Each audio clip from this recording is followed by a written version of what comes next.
Hind everyone, so welcome to awakening classes. जैसा कि हम मैराथन सेशन देख रहे थे डिफरेंट टॉपिक्स के फॉर जेकेएसएसबी एग्जाम, आज हमारा टॉपिक ऑफ डिस्कशन रहेगा weather and climate of India. ठीक है, weather and climate of India के जिस भी तरह के क्वेश्चन अभी तक जेकेएसएसबी ने पूछे हैं उन क्वेश्चंस को हम इस सेशन के बाद इजीली कर पाएंगे। इसमें हम पूरा समझेंगे क्या क्या इसमें हमें कवर करना है, वेदर क्या होता है, क्लाइमेट कौन कौन से फैक्टर्स हैं जो किसी क्लाइमेट ऑफ एन एरिया को जो है अफेक्ट करते हैं। देन हम कोपन क्लासिफिकेशन के बारे में भी देखेंगे। देन उसके बाद कोपन क्लासिफिकेशन किस एरिया की कौन सी है, जम्मू कश्मीर की, लद्दाख की, इंडिया की ओवरऑल, वो भी चेक करेंगे। उसके बाद जो आपका विंड्स का पैटर्न है, ट्रेड विंड्स का, वो समझेंगे। उसके बाद मानसून किस तरह से इंडिया में आता है और साउथ वेस्ट मानसून की वजह से कैसे बारिशें होती हैं, किन जगहों पर ज़्यादा बारिशें होती हैं। फिर बाद में रिट्रीटिंग मानसून की वजह से तमिलनाडु के जो कोरमंडल कोस्ट है वहां पर बारिशें क्यों होती हैं, ठीक है, क्या वेस्टर्न घाट्स में बारिशें ज़्यादा होती हैं, ईस्टर्न घाट्स में, ये सारे पॉइंट जहां से क्वेश्चंस की फ्रेमिंग होती है। प्लस उसके बाद हम रेनफॉल वेरिएबिलिटी भी समझेंगे देश की, और उसके बाद हम डिफरेंट सीजन्स के जो डिफरेंट नाम हैं, प्लस जो हमारी डिफरेंट हवाएं चलती हैं, चाहे लू है या डिफरेंट नॉर्वेस्टर चलती है, काल बैसाखी चलती है, मैंगो शोवर, उनके बारे में देखेंगे वो कौन से रीजन में चलती है और उनके क्या फायदे हैं। ठीक है, तो इस सेशन के बाद वेदर क्लाइमेट आपको अच्छे से प्रिपेयर हो जाएगा। कुछ डायग्राम्स भी मैंने इंक्लूड करी हैं। सो बिना टाइम वेस्ट कर डिस्कशन को स्टार्ट करें क्योंकि ये सेशन थोड़ा लेंथी होगा। ठीक है, देखो सबसे पहले देखो आपने जस्ट समझना है, बाकी आप एनसीईआरटीज में देखोगे ना तो आपको वहां पे कंटेंट मिल जाएगा। एनसीईआरटी अगर आप 11th की उठा के देख लोगे या 9th की, वहां पर आपको इसके बारे में अच्छे से मिल जाएगा। देखो सबसे पहले हमारे पास दो चीजें होती है, एक चीज होती है वेदर, ठीक है, और दूसरा हमारे पास है क्लाइमेट। ठीक है, अब वेदर और क्लाइमेट में बेसिकली डिफरेंस क्या है। वेदर होता है बेसिकली एक शॉर्ट टर्म किसी एटमॉस्फेयर में क्या चेंज हो रहे हैं, शॉर्ट टर्म चेंज को बेसिकली किसी एटमॉस्फेयर में जो शॉर्ट टर्म चेंज होता है, मान लो एक महीने में वहां पर क्या चेंज है। ठीक है, मान लो जैसे आज धूप है, कल बारिश हो जाए, तो ये उस जगह का वेदर है, इसको हम उस जगह का क्लाइमेट नहीं बोल सकते। तो जो भी शॉर्ट टर्म मतलब कई दिनों का या महीनों का लगा लो, तो किसी एक एरिया में जो एटमॉस्फेयर होगा, मान लो आज सनशाइन है, कल रेन हो रही है, कभी विंड चल रही है, कभी हेल स्टॉर्म, ओले गिर रहे हैं, कभी बर्फ पड़ रही है, ये सारा किसी जगह का वेदर है। बट क्लाइमेट क्या होता है, क्लाइमेट होता है एक वेदर किसी एरिया में लंबे समय तक किस तरह से रहता है वो उसका क्लाइमेट बन जाता है। तो बेसिकली क्लाइमेट लॉन्ग टर्म, दोनों टाइम से हम इनको डिफरेंशिएट करते हैं। तो बेसिकली क्लाइमेट एक मान सकते हैं लॉन्ग टर्म वेदर पैटर्न, तो लंबे समय तक किसी एरिया में किस तरह का वेदर पैटर्न रहता है वो उस एरिया का क्लाइमेट बन जाता है। ठीक है, मान लो अप्रॉक्सीमेट मान लो 50 साल, ठीक है, 50 साल किसी एक जगह का किस तरह से वेदर रहता है वो उस जगह का उसी तरह का हमारे पास क्लाइमेट बन जाता है। ठीक है, मान लो किसी जगह आपने सुना होगा सब ट्रॉपिकल क्लाइमेट है, किसी का टेम्परेट क्लाइमेट है, किसी का आप मान लो कि किसी एरिया का ट्रॉपिकल क्लाइमेट है। ठीक है, तो डिफरेंस होगा, टेम्परेट में अलग होगा, ट्रॉपिकल में अलग होगा, सब ट्रॉपिकल में अलग होगा, तो वो हम सब समझेंगे। ठीक है, उसके बाद और क्या क्या चीज़ें जो हमारे लिए इंपॉर्टेंट है, एक चीज़ होती है मॉनसून। देखो मॉनसून क्या होता है, पहले हम समझो सारी टर्म्स को समझो, ये सारा टॉपिक एंड होते होते तुम्हें सब समझ आए, बस समझते चलो। मॉनसून पहली बात एक अरेबिक वर्ड से निकला है। कौन से वर्ड से निकला है? अरेबिक वर्ड से। अरेबिक वर्ड मौसम, ठीक है, क्या मौसम, तो मॉनसून मौसम को भी बोलते हैं। इसका मतलब होता है सीजनल रिवर्सल इन विंड डायरेक्शन। मतलब क्या ऐसी स्टेटमेंट बना सकता है जेकेएसएसबी कि मॉनसून का मतलब होता है सीजनल रिवर्सल इन विंड डायरेक्शन, मतलब जो विंड की डायरेक्शन में सीजनली रिवर्स होती हैं वो उसको हम क्या बोलते हैं, मॉनसून बोलते हैं। ठीक है, ये मॉनसून जो सबसे पहली मॉनसून की स्टडी करने वाले भी अरब ज्योग्राफर थे जिसका नाम था अल मसूदी। ठीक है, तो अल Masoodi was the Arab geographer जिसने सबसे पहली बार मॉनसून को स्टडी किया था, इंडिया के मॉनसून सिस्टम को। ठीक है, और इंडिया का जो सबसे पहली बात, इंडिया का एक मॉनसूनल क्लाइमेट है। हमारे यहाँ पर सबसे ज़्यादा बारिशें आपने देखा होगा जून जुलाई के महीने में होती हैं, और किसकी वजह से होती हैं? मॉनसून की वजह से होती हैं। किसकी वजह से होती हैं? मॉनसून की वजह से होती हैं, और इसके बारे में भी हम अच्छे से कवर करेंगे। ठीक है, अब हमने वेदर समझ लिया और हमें बेसिकली क्लाइमेट के बारे में अच्छा खासा पढ़ना है। तो सबसे पहला हमारा पॉइंट है कौन कौन से फैक्टर्स जो हैं वो किसी एक एरिया के क्लाइमेट को जो है इफेक्ट करते हैं। कौन कौन से फैक्टर्स जो हैं वो किसी एक एरिया के क्लाइमेट को इफेक्ट, मतलब फैक्टर्स अफेक्टिंग क्लाइमेट। ठीक है, मैं ऐसे लिख देता हूँ। मान लो आप इंडिया में रहते हो, इंडिया की बात करेंगे ना हम, तो इंडिया के जो क्लाइमेट है उसको कौन कौन से फैक्टर्स जो है इफेक्ट करते हैं। सबसे पहली बात, कौन कौन से फैक्टर्स इफेक्ट करते हैं? सबसे पहली बात, किसी भी जगह के क्लाइमेट को उसका लैटिट्यूड क्या है, वो कौन से लैटिट्यूड पे एरिया है वो इफेक्ट करता है उस जगह का क्लाइमेट कैसा होगा। उस एरिया का लॉन्गिट्यूड क्या है तो वो भी इफेक्ट करेगा। लैटिट्यूड लॉन्गिट्यूड से क्या मतलब है, ये अगर आपका ये ग्लोब है, ठीक है, अर्थ है आपकी, ये अगर आपका इक्वेटर है, आपको पता है ना ये है ट्रॉपिक ऑफ कैंसर, ठीक है, 23.5 डिग्री। आपको ये पता है कि जो आपका ट्रॉपिक ऑफ कैंसर है वो इंडिया को सेंटर से ही ऑलमोस्ट पास करता है। तो इसका मतलब जो है इंडिया जो है वो ट्रॉपिकल और सब ट्रॉपिकल वाले रीजन में पड़ता है, नॉर्दर्न हेमिस्फीयर में पड़ता है, और ट्रॉपिकल सब ट्रॉपिकल जो है हमारा क्लाइमेट हो गया। तो आपका लैटिट्यूड कौन सा है, लैटिट्यूड भी इफेक्ट करता है किसी एरिया के क्लाइमेट में। ठीक है, दूसरा, आप जिस जगह में रह रहे हो उस जगह का डिस्टेंस कितना है सी से, ठीक है, डिस्टेंस फ्रॉम सी। आपने सुना होगा जो, मान लो ये हमारा, अगर मैं इंडिया का मैप बनाता हूँ थोड़ा सा रफ सा, ठीक है, ये इंडिया का मैप मैं अगर बनाऊँ आपके सामने, तो ये आपका अरेबियन सी आ जाता है ना, और ये आपका बे ऑफ बंगाल आ जाता है। क्या आ जाता है? बे ऑफ बंगाल, ठीक है। अब जो ये वाले एरिया होंगे ना, कोस्टल एरियाज में दिन और रात के टेम्परेचर में ज्यादा फर्क नहीं होता है। बट अगर आप ये लेह लद्दाख में चल जाओ तो दिन को अगर बहुत ज्यादा गर्मी होती है और रात को बहुत ठंड होती है। राजस्थान के भी कुछ एरियाज में ऐसे होता है। तो मतलब जितना आप समुद्र से दूर जाते हो ना, वहां पर जो कंडीशंस हैं, वहां पर जो क्लाइमेट की कंडीशंस हैं, वो थोड़ी हार्श होना शुरू हो जाती है, ठीक है। और जो हमारे कोस्टल एरियाज हैं, अगर हम सी के पास पास हैं, वहां पर जो है मॉडरेट इन्फ्लुएंस होता है सी का, ठीक है। वहां पर दिन और रात के टेम्परेचर में ज्यादा फर्क नहीं होता, एक मॉडरेट टेम्परेचर रहता है। बट जैसे जैसे हम सी से समुद्र से डिस्टेंस बढ़ता जाता है तो एक्सट्रीमिटीज जो है बढ़ती जाएंगी, ठीक है। देखो, अब जो जेकेएसएसबी क्वेश्चन पूछा है ना, वहां पर कंसेप्चुअल क्लैरिटी होना जरूरी है। तो ये चीजें आपको पता होनी चाहिए कि लैटिट्यूड लॉन्गिट्यूड का भी इफेक्ट होता है, सी से आप कितना दूर हो उससे भी इफेक्ट होता है।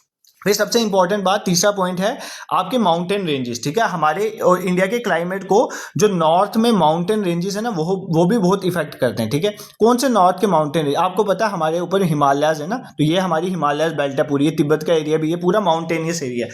तो इसकी वजह से ये जो सेंट्रल एशिया और जो ऊपर वाले एरिया की, रशिया वाला एरिया की जो ठंडी हवाएं हैं ना, वो इंडिया तक नहीं पहुंचती हैं, तो हम चिल्ड एयर से बच जाते हैं। तो माउंटेन्स का भी इंडिया के क्लाइमेट को मेंटेन करने में एक इंपॉर्टेंट रोल है, तो ये भी आपको याद रखना है, ठीक है। This is clear.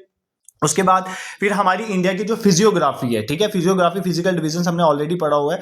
फिजियोग्राफी का भी इंडिया के जो क्लाइमेट पे है इफेक्ट है। मतलब मान लो जो हिमालयस वाले एरिया में जो क्लाइमेट होगा वो नीचे कोस्टल एरियाज में नहीं होगा, तो फिजियोग्राफी का भी बहुत इफेक्ट है। और किस किससे इफेक्ट है? Monsoonal wind. इंडिया में सबसे ज्यादा बारिशें जो है वो मॉनसून की वजह से होती हैं, तो मॉनसूनल विंड्स का बहुत ज्यादा इंपैक्ट है, ये पॉइंट भी आपको याद रखना है। फिर उसके बाद और क्या चीज? अपर एयर सर्कुलेशन। देखो, एक होती है अपर एयर, इसके बारे में हम आगे पढ़ेंगे, डोंट वरी, अभी मैं नाम ही लिख रहा हूँ, आगे पढ़ाऊंगा। अपर एयर सर्कुलेशन में हमारी चलती है जेट स्ट्रीम।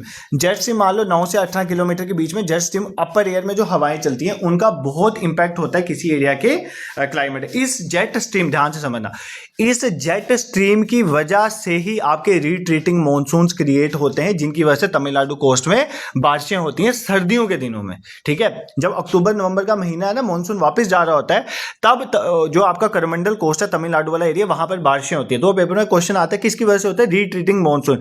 और रीट्रीटिंग मानसून क्रिएट करने में अपर एयर सर्कुलेशन का बहुत रोल है। इसी तरह वेस्टर्न डिस्टर्बेंसेस जो मेडिटेरेनियन सी में क्रिएट होती हैं, उनकी वजह से ही जम्मू कश्मीर, आपका गुजरात, ऊपर राजस्थान वाला एरिया जो आ गया, पंजाब वाला एरिया, यहाँ पर सर्दियों में बारिशें होती हैं, जिसकी वजह से आपकी कनक की खेती अच्छी होती है। तो अपर एयर सर्कुलेशन का बहुत इंपॉर्टेंट है, वो भी किसी एरिया के क्लाइमेट को इफेक्ट करती है। उसी तरह आपको पता है कुछ ट्रॉपिकल साइक्लोन्स भी क्रिएट होते हैं, उनका भी इंपैक्ट है किसी एरिया के। अभी मैं जस्ट समझा रही हूँ, मैंने सारे समझाने हैं आपको, डोंट वरी। और सबसे इंपॉर्टेंट है आपके जो सदर्न ओशन है ना, उसमें भी कुछ वेरिएशन, जिस चीज को बोलते हैं एल नीनो और ला लीनो। इन एल नीनो और ला नीनो का भी जो है इंडिया के क्लाइमेट में इंपैक्ट होता है। ये सब हम अभी पढ़ेंगे, एक एक करके सारी चीजें पढ़ेंगे, ठीक है। सर ना बहुत ज्यादा हो गया, पहले समझाओ, अभी तक पढ़ा गया। देखो अभी तक ना हम जस्ट बेसिक पढ़ रहे हैं, ठीक है, अभी हमने कुछ भी नहीं पढ़ा बेसिकली बोलो तो। सबसे पहले मैंने आपको बताया किसी एरिया का वेदर किसी एरिया का शॉर्ट टर्म एटमॉस्फेरिक जो पैटर्न है उसको रिप्रेजेंट करता है। मान लो आज धूप चढ़ी, कल बारिश हो रही है, एक महीने के अंदर क्या क्या वेरिएशन है वो क्लाइमेट। यही वेदर पैटर्न लंबे समय तक, मान लो 50 साल तक किसी एरिया का किस तरह का वेदर पैटर्न रहता है, वो उस एरिया का क्लाइमेट बना देता है, ठीक है। फिर हमने देखा जो मॉनसून वर्ड है वो एक अरेबिक वर्ड मौसम से लिया गया है, जिसका मतलब होता है सीजनल रिवर्सल इन विंड डायरेक्शन। सेवरल नहीं यार, सीजनल, क्या सीजनल रिवर्सल इन विंड डायरेक्शन बोलते हैं। और इसको पहली बार स्टडी जो है अरब जियोग्राफर अल मसूदी ने किया था। कौन कौन से फैक्टर्स हैं जो किसी एरिया के क्लाइमेट को इफेक्ट करते हैं? सबसे पहले वो एरिया कौन से लैटिट्यूड में पाया गया, कौन से लॉन्गिट्यूड में, उसका सी से कितना डिस्टेंस है, जितना पास होगा सी से वहां पे मॉडरेट होगा इन्फ्लुएंस और दूर जाके इन्फ्लुएंस बढ़ेगा। फिर नॉर्थ में हमारे माउंटेन रेंजेस हैं जो हमें प्रोटेक्ट करते हैं कुछ एयर से, जो ऊपर से कोल्ड एयर्स आती हैं। फिर फिजियोग्राफी इंडिया की कैसे, मतलब नॉर्दर्न प्लेन्स में अलग क्लाइमेट होगा, माउंटेनियस में अलग होगा, कोस्टल में अलग होगा, तो फिजियोग्राफी का भी इंपॉर्टेंट रोल है। फिर मॉनसूनल विंड्स की वजह से ही तो इंडिया में सबसे ज्यादा बारिशें होती हैं, और अपर एयर सर्कुलेशन की वजह से ही हमारे जो है रिट्रीटिंग मानसून भी क्रिएट होते हैं, क्योंकि ऊपर जो है तिब्बत वाले एरिया में हाई प्रेशर ग्रेड, मैं सभी समझाऊंगा, डोंट वरी, ठीक है। और उसके बाद वेस्टर्न डिस्टर्बेंसेस को लाने में इनका इंपॉर्टेंट रोल है। ट्रॉपिकल साइक्लोन्स भी जो है इफेक्ट करते हैं क्लाइमेट को, और एल नीनो और ला नीनो भी हमारे क्लाइमेट को इफेक्ट करते हैं, किसके? इंडिया के, ठीक है। अब एक एक करके हमें सबसे पहले हम मॉनसून को समझेंगे अच्छे से, इंडियन मॉनसून। बट उससे पहले मुझे तुम्हें कुछ चीजें समझानी है। सबसे पहले कई बार क्वेश्चन आ जाता है लैंड ब्रीज और सी ब्रीज क्या होती है, ठीक है, land breeze and sea breeze. तुम्हें एक चीज सबसे इंपॉर्टेंट चीज जो तुम्हें पता होनी चाहिए कि जो हमारी हवाएं होती है ना, एयर, ठीक है, एयर, विंड बोल लो, ये जो है हमेशा मूव करेगी हाई प्रेशर से लो प्रेशर। कहाँ जाएगी? हाई प्रेशर से लो प्रेशर। मतलब आपने बस आपको ये पता होना चाहिए कहाँ पर हाई प्रेशर है और कहाँ पर लो प्रेशर, और आपकी हवाएं हमेशा हाई प्रेशर से लो प्रेशर में जाए। और यही हवाएं पानी उठाती हैं। अगर उनको रास्ते में पानी मिल जाएगा ना, तो ये हवाएं हाई प्रेशर से लो प्रेशर की तरफ जाते हुए रास्ते से पानी उठाएंगी और आगे गिरा देंगी, तो बारिशें हो जाएंगी। बस इतना चीज आपको समझनी है, ठीक है। तो अब लैंड ब्रीज और सी ब्रीज क्या होते हैं, देखो आप मुझे एक चीज सिंपल, आप सिंपली एक चीज समझो, जो डे टाइम होता है, ठीक है, दिन के समय, डे टाइम में, पहले डे टाइम की बात, पहले कंसेप्ट समझना। डे टाइम, जब मैं दिन की बात करता हूँ, दिन के समय में क्या होता है कि हमारी जो लैंड है ना वो बहुत जल्दी गर्म हो जाती है। क्या गर्म हो जाती है? लैंड की एक क्वालिटी होती है कि ये हीट भी बड़ी जल्दी हो जाती है और ये क्या हो जाती है, ये कोल्ड भी बड़ी जल्दी हो जाती है। तो दिन के समय में गर्मी होती है ना, सूर्य देवता ऊपर होते हैं, तो ये लैंड जो है हीटअप बहुत जल्दी हो जाती है। क्या हो जाती है? हीटअप बहुत जल्दी हो जाती है। तो जहां पर हीट ज्यादा है, देखो जहां पर हीट ज्यादा है मतलब टेम्परेचर ज्यादा है। जहां पर टेम्परेचर ज्यादा होता है वहां पर प्रेशर क्या होता है? लो। वहां पर प्रेशर क्या होता है? लो। इसका मतलब दिन के समय में जमीन पे लो प्रेशर होगा। तो विंड कहां से चलेगी? फिर विंड चलती है हमेशा हाई प्रेशर से लो प्रेशर, तो विंड चलेगी सी से। तो ये विंड जो है दिन के समय में सी से लैंड की तरफ चलती है, इसको बोलते हैं हम सी ब्रीज। क्या बोलते हैं? Sea breeze. भाई दो स्टेटमेंट बना देगा जेकेएसएसबी, एक में लैंड ब्रीज लिखेगा, एक में सी ब्रीज लिखेगा। डेफिनेशन सेम होगी बट उल्टा पुल्टा कर देगा। तो समझो क्या होता है कि दिन के समय में गर्मी होती है, लैंड जो जमीन है वो जल्दी गर्म हो जाती है। जल्दी गर्म मतलब टेम्परेचर हाई, टेम्परेचर हाई मतलब लो प्रेशर। इसका मतलब दिन के समय में जमीन पे लो प्रेशर होता है, तो हमारी हवाएं जो है दिन के समय में समुद्र से जमीन की तरफ चलती हैं। This is clear. इसको बोलते हैं सी ब्रीज। इसको क्या बोलते हैं? सी ब्रीज, ठीक है। एक कूल एयर का समुद्र से लैंड की तरफ जाना, क्योंकि हाई प्रेशर समुद्र में होता है, लो प्रेशर जमीन में होता है, उसको बोलते हैं सी ब्रीज, ठीक है। अब रात के समय क्या होता है? अब नाइट टाइम की बात करते हैं, जब सनसेट हो जाता है, नाइट टाइम की बात करते हैं, ठीक है। आफ्टर सनसेट की बात करो, नाइट टाइम में क्या होता है? अब मैंने आपको बोला लैंड जो है वो जल्दी गर्म भी होती है, जल्दी ठंडी। अब रात के समय में, जब रात में सूर्य देव तो है नहीं, तो रात के समय में लैंड जो है वो बहुत जल्दी कोल्ड हो जाती है। अब कोल्ड हो जाएगी, इसका मतलब टेम्परेचर इसका लो, टेम्परेचर लो मतलब प्रेशर हाई। इसका मतलब लैंड में रात के समय प्रेशर हाई है, तो सी में रात के समय प्रेशर जो है वो लो होता है। तो रात के समय जो विंड चलती है वो लैंड से सी की तरफ चलती है, इसको क्या बोलते हैं? Land breeze. क्या बोलते हैं इसको? Land breeze. यहां से ना हमने दो कंसेप्ट, एक तो अगर आपको सी ब्रीज लैंड ब्रीज का क्वेश्चन आए तो आप इजिली आप कर लोगे, ठीक है, कोई दिक्कत नहीं है। क्या मैंने आपको कंसेप्ट सुना? एक तो आपको सबसे इंपॉर्टेंट कंसेप्ट ये समझना था, हवाएं हमेशा हाई प्रेशर से लो प्रेशर पे जाती हैं, ठीक है। अब मैंने आपको बोला कि जो दिन के समय जो है गर्मी बहुत ज्यादा होती है और जमीन की ये क्वालिटी है कि वो जल्दी हीटअप हो जाती है। जल्दी हीटअप होने की वजह से टेम्परेचर बढ़ जाता है, टेम्परेचर बढ़ने की वजह से प्रेशर लो हो जाता है, और जो हवाएं हैं वो समुद्र से यहाँ पर चलती हैं, लैंड पे चलती हैं, इसको बोलते हैं sea breeze. On the other hand night के टाइम में क्या होता है? जमीन जल्दी ठंडी हो जाती है। जल्दी ठंडा मतलब टेम्परेचर लो, टेम्परेचर लो मतलब हाई प्रेशर से हवाएं समुद्र की तरफ चलती है, इसको बोलते हैं लैंड ब्रीज। सी ब्रीज और लैंड ब्रीज का कंसेप्ट तुम्हें क्लियर है, अब कभी नहीं भूलेगा, ठीक है। पढ़ाते पढ़ाते ही पता चल जाता है कि बच्चे को समझ आ रहा है कि नहीं, थोड़ा बहुत ऐसे आइडिया मिल ही जाता है पढ़ाते पढ़ाते, ठीक है। अब एक और चीज हमें समझनी है, अभी मैं मॉनसून में जाने से पहले तुम्हारा कंसेप्ट स्ट्रॉन्ग कर रहा हूं, ताकि तुम्हें जब मैं वो पढ़ाऊं ना सारी ट्रेड विंड्स के बारे में, तो तुम ऐसे पागल मत हो जाओ कि क्या पढ़ा रहे हैं, ठीक है। इसलिए ये सब पहले पढ़ा रहा हूं, ठीक है। एक चीज तुम्हें समझनी है, एक क्या होता है, हमारे जो प्लैनेट है ना पूरा, ठीक है, हमारे प्लैनेट्स में विंड चलते हैं जिनको बोलते हैं प्लैनेटरी विंड्स, ठीक है। ये हर टाइम पे हमारी प्लैनेटरी विंड्स चलती हैं, और यही प्लैनेटरी विंड्स की वजह से इंडिया में मॉनसून आता है, ठीक है। इन प्लैनेटरी विंड को समझेंगे हम, अब यही हमारा मेन है, ठीक है। इससे पहले मैंने आपको चीज बतानी है, इंटर ट्रॉपिकल कन्वर्जन जोन क्या होता है। क्या? इंटर ट्रॉपिकल कन्वर्जन जोन, इसके बारे में पढ़ेंगे। देखो इंटर ट्रॉपिकल कन्वर्जन जोन मतलब अगर ये आपका पूरा प्लैनेट है, उसमें जो ये इक्वेटर वाला एरिया है ना, ठीक है, इक्वेटर में कितना होता है? 0 डिग्री, ठीक है। ये इक्वेटर ये होता है, देखो बेसिकली ये आपका क्या है? 90 डिग्री नॉर्थ, ये आपका नॉर्दर्न हेमिस्फीयर है ना, ये ऊपर वाला नॉर्दर्न हेमिस्फीयर है, ठीक है, नॉर्दर्न हेमिस्फीयर। ये नीचे वाला आपका सदर्न हेमिस्फीयर है, ठीक है, सदर्न हेमिस्फीयर। तो ये हो गया 90 डिग्री साउथ, ठीक है, 90 डिग्री साउथ। ये आपका होता है इक्वेटर, और ये ऊपर नीचे आपके क्या है? ये पोल्स हैं, नॉर्थ पोल और साउथ पोल, ठीक है, ये आपके पोल्स हैं। अब क्या होता है, इस जो आपका पूरा ये है ना आपका प्लैनेट है, इसमें हवाएं चलती रहती हैं। अब ये जो इक्वेटर वाला एरिया होता है ना, ये एक लो प्रेशर एरिया, क्या है, लो प्रेशर। नॉर्मली जो है आपका इक्वेटर लो प्रेशर में रहता है, ठीक है, लो प्रेशर वाला एरिया है। तो ये जो लो प्रेशर वाला एरिया है ना, इधर जो लो प्रेशर क्रिएट होता है इक्वेटर वाले एरिया को, इसको बोलते हैं इंटर ट्रॉपिकल कन्वर्जन जोन। क्या बोलते हैं, ITCZ, inter tropical conversion zone, ठीक है। अब मानो इक्वेटर पे आपका सन है इस टाइम पे। अब ये जो इक्वेटर, ये जो आपका इंटर ट्रॉपिकल कन्वर्जन जोन है ना, ये शिफ्ट होता है with the shifting of the sun. मतलब लो प्रेशर सन के साथ मूव करता है। अगर सन ऊपर जाएगा तो लो प्रेशर ऊपर जाएगा, अगर सन नीचे जाएगा तो लो प्रेशर नीचे जाएगा। कहने का मतलब, अगर सन ऊपर जाएगा तो इंटर ट्रॉपिकल कन्वर्जन जोन जो है ऊपर जाएगा, अगर सन नीचे जाएगा तो इंटर ट्रॉपिकल कन्वर्जन जोन नीचे जाएगा, ठीक है। क्योंकि inter tropical conversion zone basically क्या है, लो प्रेशर जो इक्वेटर पे क्रिएट होता है।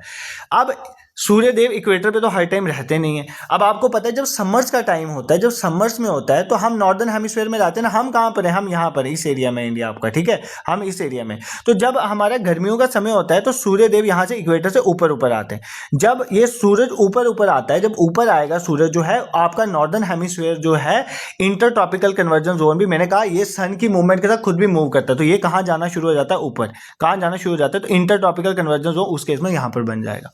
अब सर्दियों में क्या होता है, सर्दियों के दिनों में सन जो है नीचे जाता है, सदर्न हेमिस्फीयर जाता है, तो इंटर ट्रॉपिकल कन्वर्जन जोन भी नीचे जाएगा। मतलब लो प्रेशर आपका नीचे जा रहा है। ये मैं आपको इसलिए समझा रहा हूं क्योंकि जहां पर इंटर ट्रॉपिकल कन्वर्जन जोन बनेगा ना, मतलब जहां पर इंटर ट्रॉपिकल कन्वर्जन जोन है, मतलब वहां पर लो प्रेशर है। इसका मतलब सब तरफ की हवाएं वहां आने की कोशिश करेंगी। ये पॉइंट समझाने के लिए मैंने आपको बोला है, ठीक है। आई होप ये भी आपको पता चल गया। भाई अभी मैं आपको मेन टॉपिक में घुसा ही नहीं हूं जो मुझे आपको पढ़ाना है, मॉनसून्स के बारे में। बट जब तक मैं तुम्हें प्लैनेटरी विंड्स का ये टॉपिक, पूरा टॉपिक कंप्लीट होने के बाद तुम्हें क्लियर होगा। इसीलिए ये जो मैं बीच में वो जैसे कड़ियां जोड़ते हैं ना पहले, तो वो कड़ियां जोड़ रहे हैं हम, और लास्ट पे जाके जब तुम्हें ये सब चीजों के बारे में क्लियर हो जाएगा, तुम्हें सब समझ आ जाएगा, डोंट वरी, ठीक है। अभी समझते चलो।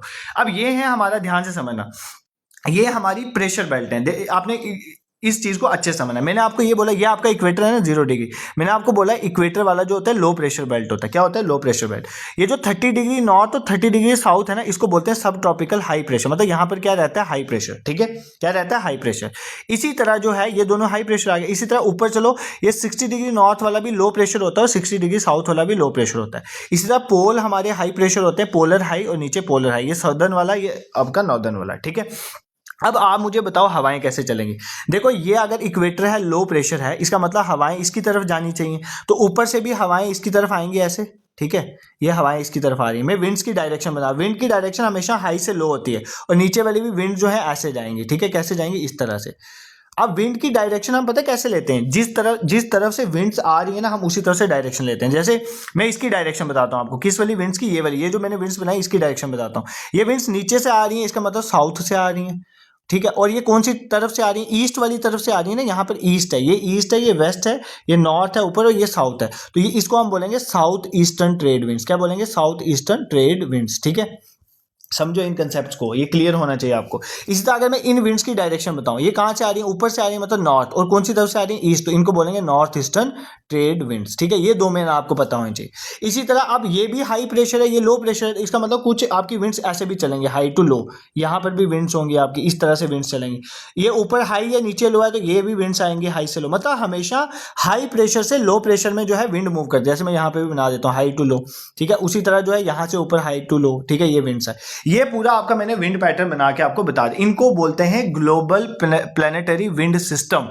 मतलब हमारे पूरे प्लैनेट में विंड्स किस तरह से चलती हैं। हमारे पूरे प्लैनेट्स में 0 डिग्री इक्वेटर पे जो है लो प्रेशर है, इसलिए 30 डिग्री नॉर्थ और साउथ से विंड इसकी तरफ से आती हैं। जो 30 डिग्री नॉर्थ की तरफ से विंड आती है उसको बोलते हैं नॉर्थ ईस्टर्न ट्रेड विंड्स, और जो 30 डिग्री साउथ की तरफ से विंड आती है उनको बोलते हैं साउथ ईस्टर्न ट्रेड विंड्स, ठीक है। इसी तरह हमारा 60 डिग्री नॉर्थ और 60 डिग्री साउथ जो है वो लो प्रेशर है, तो 30 डिग्री नॉर्थ से 60 डिग्री नॉर्थ पे भी हमारी विंड्स जाती हैं, और पोलर एरिया से भी यहाँ पर आती हैं। और ये जो पूरे सर्कल बनते हैं ना, ध्यान से समझना, ये जो पूरे सर्कल बनते हैं, इन सर्कल के नाम है। जैसे एक ये पूरा साइकिल यहाँ पे बनता है, इसको बोलते हैं हेडले साइकिल। ये लिख लो कहीं पर, ये आपको काम देगा, पेपर में क्वेश्चन आता है। इसको क्या बोलते हैं, हेडले सेल या साइकिल, ठीक है। ये जो बनता है ऊपर वाला, इसको बोलते हैं हम फेरल सेल। क्या बोलते हैं, फेरल सेल। क्या बोलते हैं, फेरल सेल। इसको बोलते हैं पोलर सेल। इसको क्या बोलते हैं, पोलर सेल। क्या बोलते हैं, पोलर सेल। ये 3 सेल बनाए ना मैंने, एक तो आपका ये वाला सेल आ गया, ये ऊपर वाला, ठीक है। इसको बोलेंगे हेडलेस सेल। एक दूसरा सेल ये आ गया जिसको बोलेंगे फेरल सेल, और पोलर एरिया वाले को क्या बोलते हैं, पोलर सेल। ठीक है सर, हमें कुछ नहीं समझ आया, आप क्या समझा रहे हो, मैं अभी क्लियर कर देता हूँ यार, डोंट वरी। ये आपका पूरा, आपने अर्थ आपकी ऐसे है ना, ये आपका इक्वेटर है 0 डिग्री, ठीक है, ठीक है, ये लो प्रेशर है।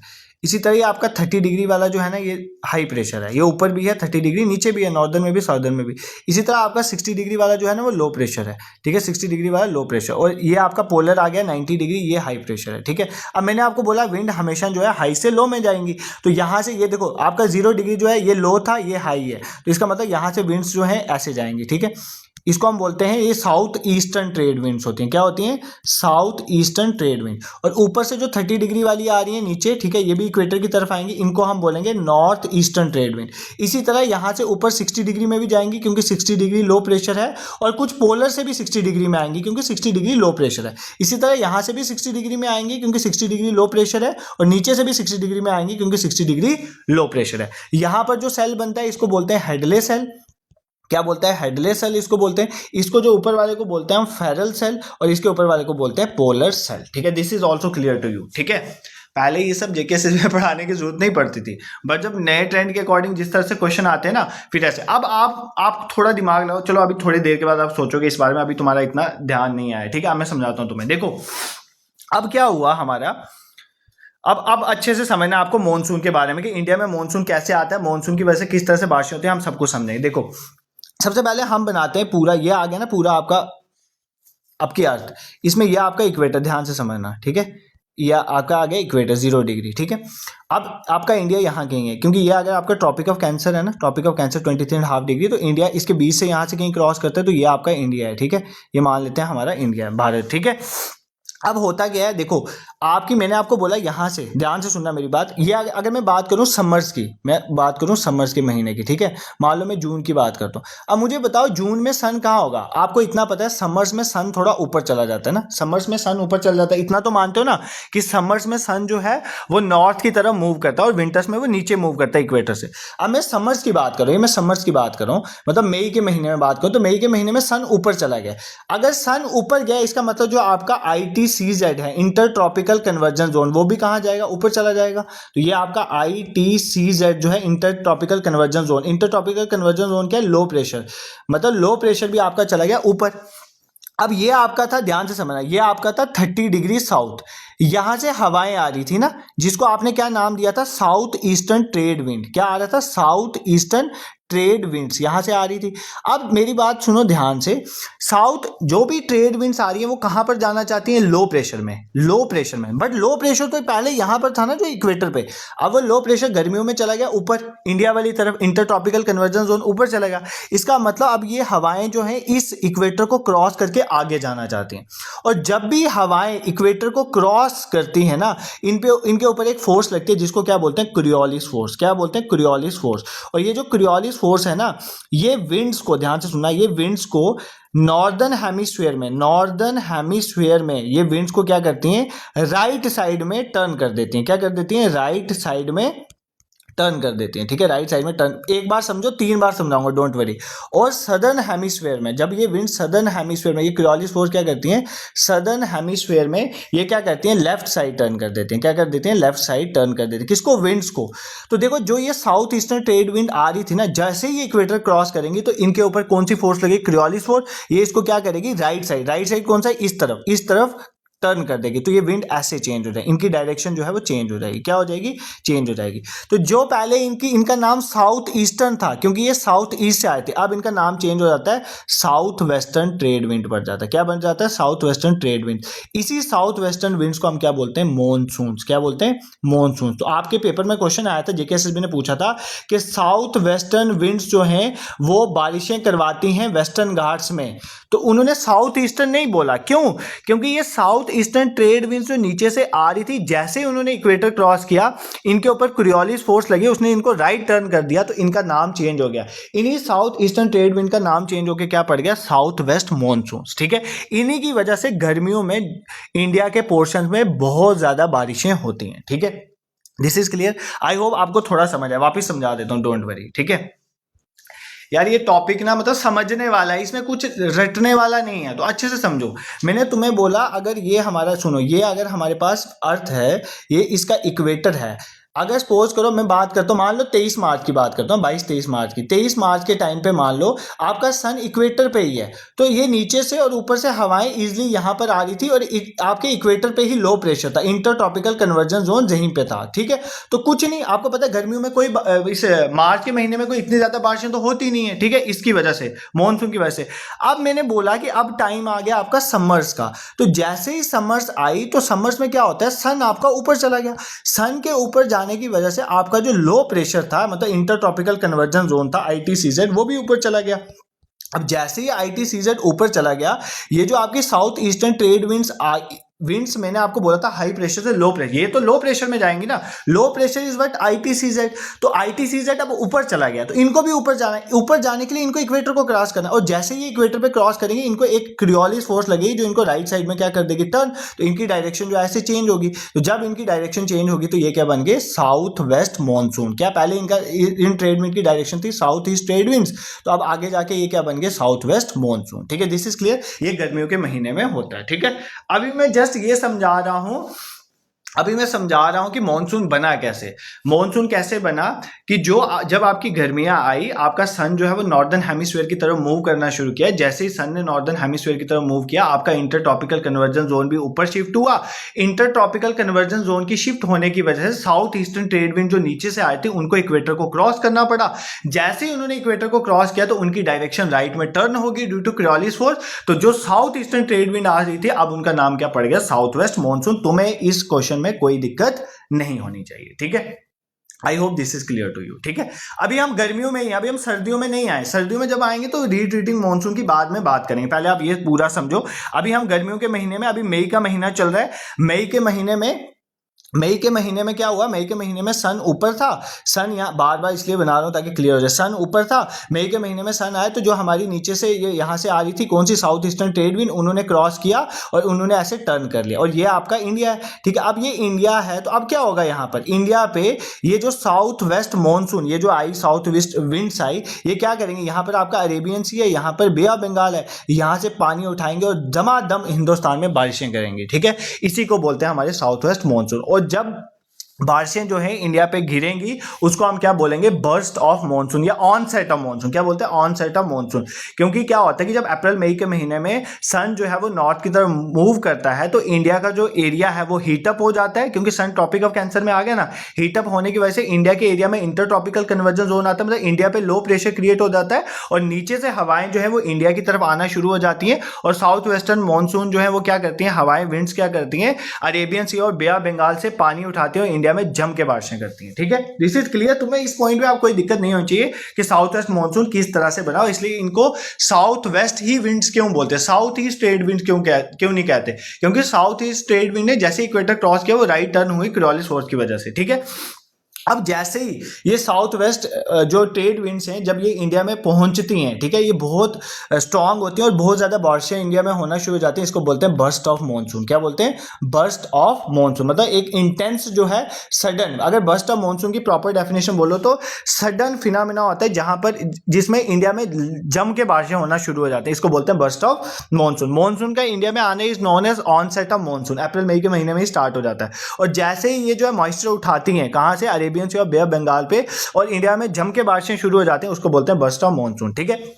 अब देखो ये आपका अगर इंडिया है, आपको मैं क्लियर करता हूं यहां से, अगर ये आपका हमारा प्यारा भारत है ना ये, ठीक है, हमारा अगर ये प्यारा भारत है, थोड़ा ऐसे ही मैप बनेगा अभी बस समझने के लिए देख लो, यहां पर हमारा क्या है, अरेबियन सी, यहां पे हमारा बे ऑफ बंगाल। तो अब देखो ये जो विंड्स नीचे से आ रही हैं, ये जो विंड्स है इन्होंने कहां से पानी उठा सकती हैं, ये अरेबियन सी से पानी, देखो हवाओं की वजह से बारिशें तब होती है जब उनको मॉइस्चर मिलेगा, मॉइस्चर के लिए कोई वाटर बॉडी होनी चाहिए, तो ये जो नीचे से अब हवाएं आ रही है मैंने आपको ऑलरेडी समझा दी, ये अरेबियन सी से भी पानी उठा सकती है और बे ऑफ बंगाल। इसलिए जो साउथ वेस्ट मानसून है ना इंडिया में, जो साउथ वेस्ट मानसून आते हैं उनकी 2 ब्रांचेज हैं। कितनी ब्रांचेज हैं, 2 ब्रांचेज हैं, ठीक है। 2 ब्रांचेज कौन सी हैं, first branch is known as, पहली ब्रांच को बोलते हैं अरेबियन सी ब्रांच। क्या इस ब्रांच का नाम है, अरेबियन सी ब्रांच, और दूसरी ब्रांच का नाम है बे ऑफ बंगाल ब्रांच। कौन सा है, बे ऑफ बंगाल, ठीक है।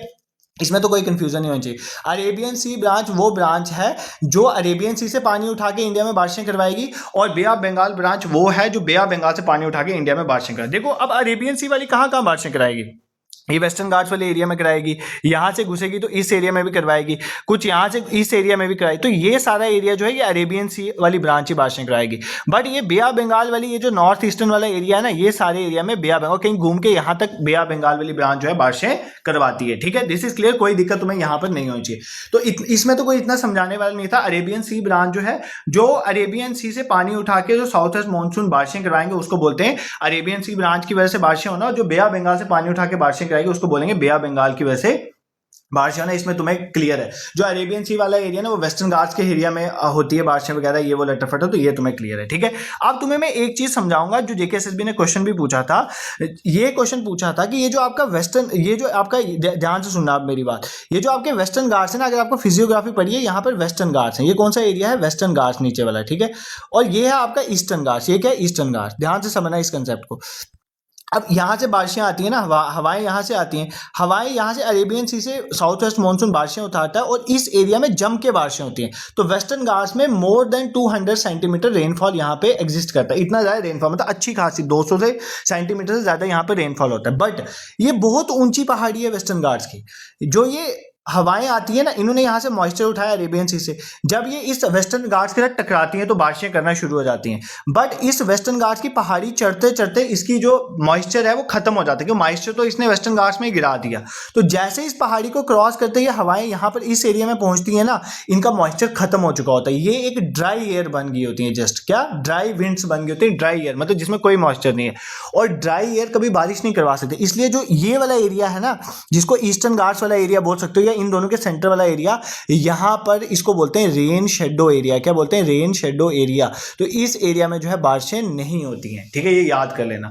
और जिस एरिया में, ध्यान से सुनो, जिस एरिया में हवाएं डायरेक्टली बारिशें करवाती हैं उसको बोलते हैं विंडवर्ड साइड। क्या बोलते हैं, विंडवर्ड साइड। तो अगर आपको कोई बोले जो आपका वेस्टर्न घाट वाला एरिया है वो कौन सी साइड पड़ता है, विंडवर्ड साइड में, क्योंकि वहां पे डायरेक्टली बारिशें जो है वो हो रही हैं। और जो दूसरी एक पहाड़ी के दूसरी तरफ वाला एरिया, रेन शेडो एरिया, जहां पे बारिशें नहीं पड़ रही हैं, उसको बोलते हैं लीवर्ड साइड। क्या बोलते हैं, लीवर्ड साइड। तो लीवर्ड साइड में बारिशें नहीं होती। तो अगर आपको कोई पेपर में पूछे कि साउथ वेस्ट मानसून की वजह से वेस्टर्न घाट्स में जो है वो बारिशें अच्छी खासी होती हैं क्योंकि वो विंडवर्ड साइड में लाई करता है, और ईस्टर्न घाट्स में साउथ वेस्ट मानसून की वजह से बारिशें नहीं होती हैं इतनी ज्यादा क्योंकि वो लीवर्ड साइड में लाई करता है। तो ये बिल्कुल करेक्ट स्टेटमेंट है, या रेन शेडो एरिया में लाई करता है, बिल्कुल करेक्ट स्टेटमेंट। इसमें तुम्हें कोई गड़बड़ नहीं होनी चाहिए। ठीक है, दिस इज क्लियर, कोई दिक्कत में नहीं होनी चाहिए। यहाँ पे मैंने तुम्हें अच्छे से समझाने की कोशिश की है। ठीक है, अब अगर आपको कोई पूछे, अभी मेरी हेल्थ कंप्लीटली ठीक नहीं है यार, बट फिर क्लासेस तो लेनी है ना, इतना देर नहीं, डिले नहीं कर सकते। ठीक है, अब ये आपको थोड़े मैप के थ्रू समझाया हुआ है। देखो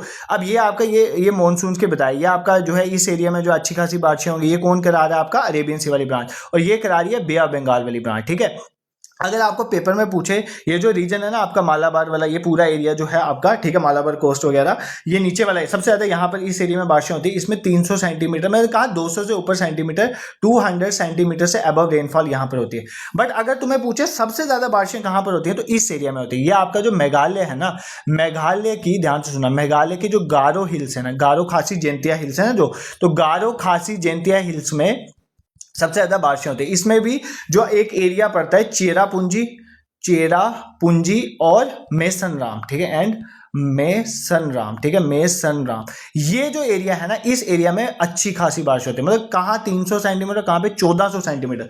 तो इंडिया में सबसे ज्यादा बारिशें कहाँ पर होती हैं, आपने याद रखना है, सबसे ज्यादा बारिशें मेसनराम वाले एरिया में होती है, जो कहाँ पर पड़ता है, गारो हिल्स ऑफ मेघालय में। ठीक है, मेघालय की गारो हिल्स में, तीनों है ना, गारो खासी जयंती, उसमें गारो हिल्स में मेसनराम वाला एरिया और चेरापूंजी का पड़ता है, वहां पे 1400 सेंटीमीटर के करीब जो है वो रेनफॉल होती है, और 200 सेंटीमीटर वेस्टर्न घाट्स में भी अच्छी खासी रेनफॉल होती है। बट इस एरिया में जो है वो रेनफॉल नहीं होती है।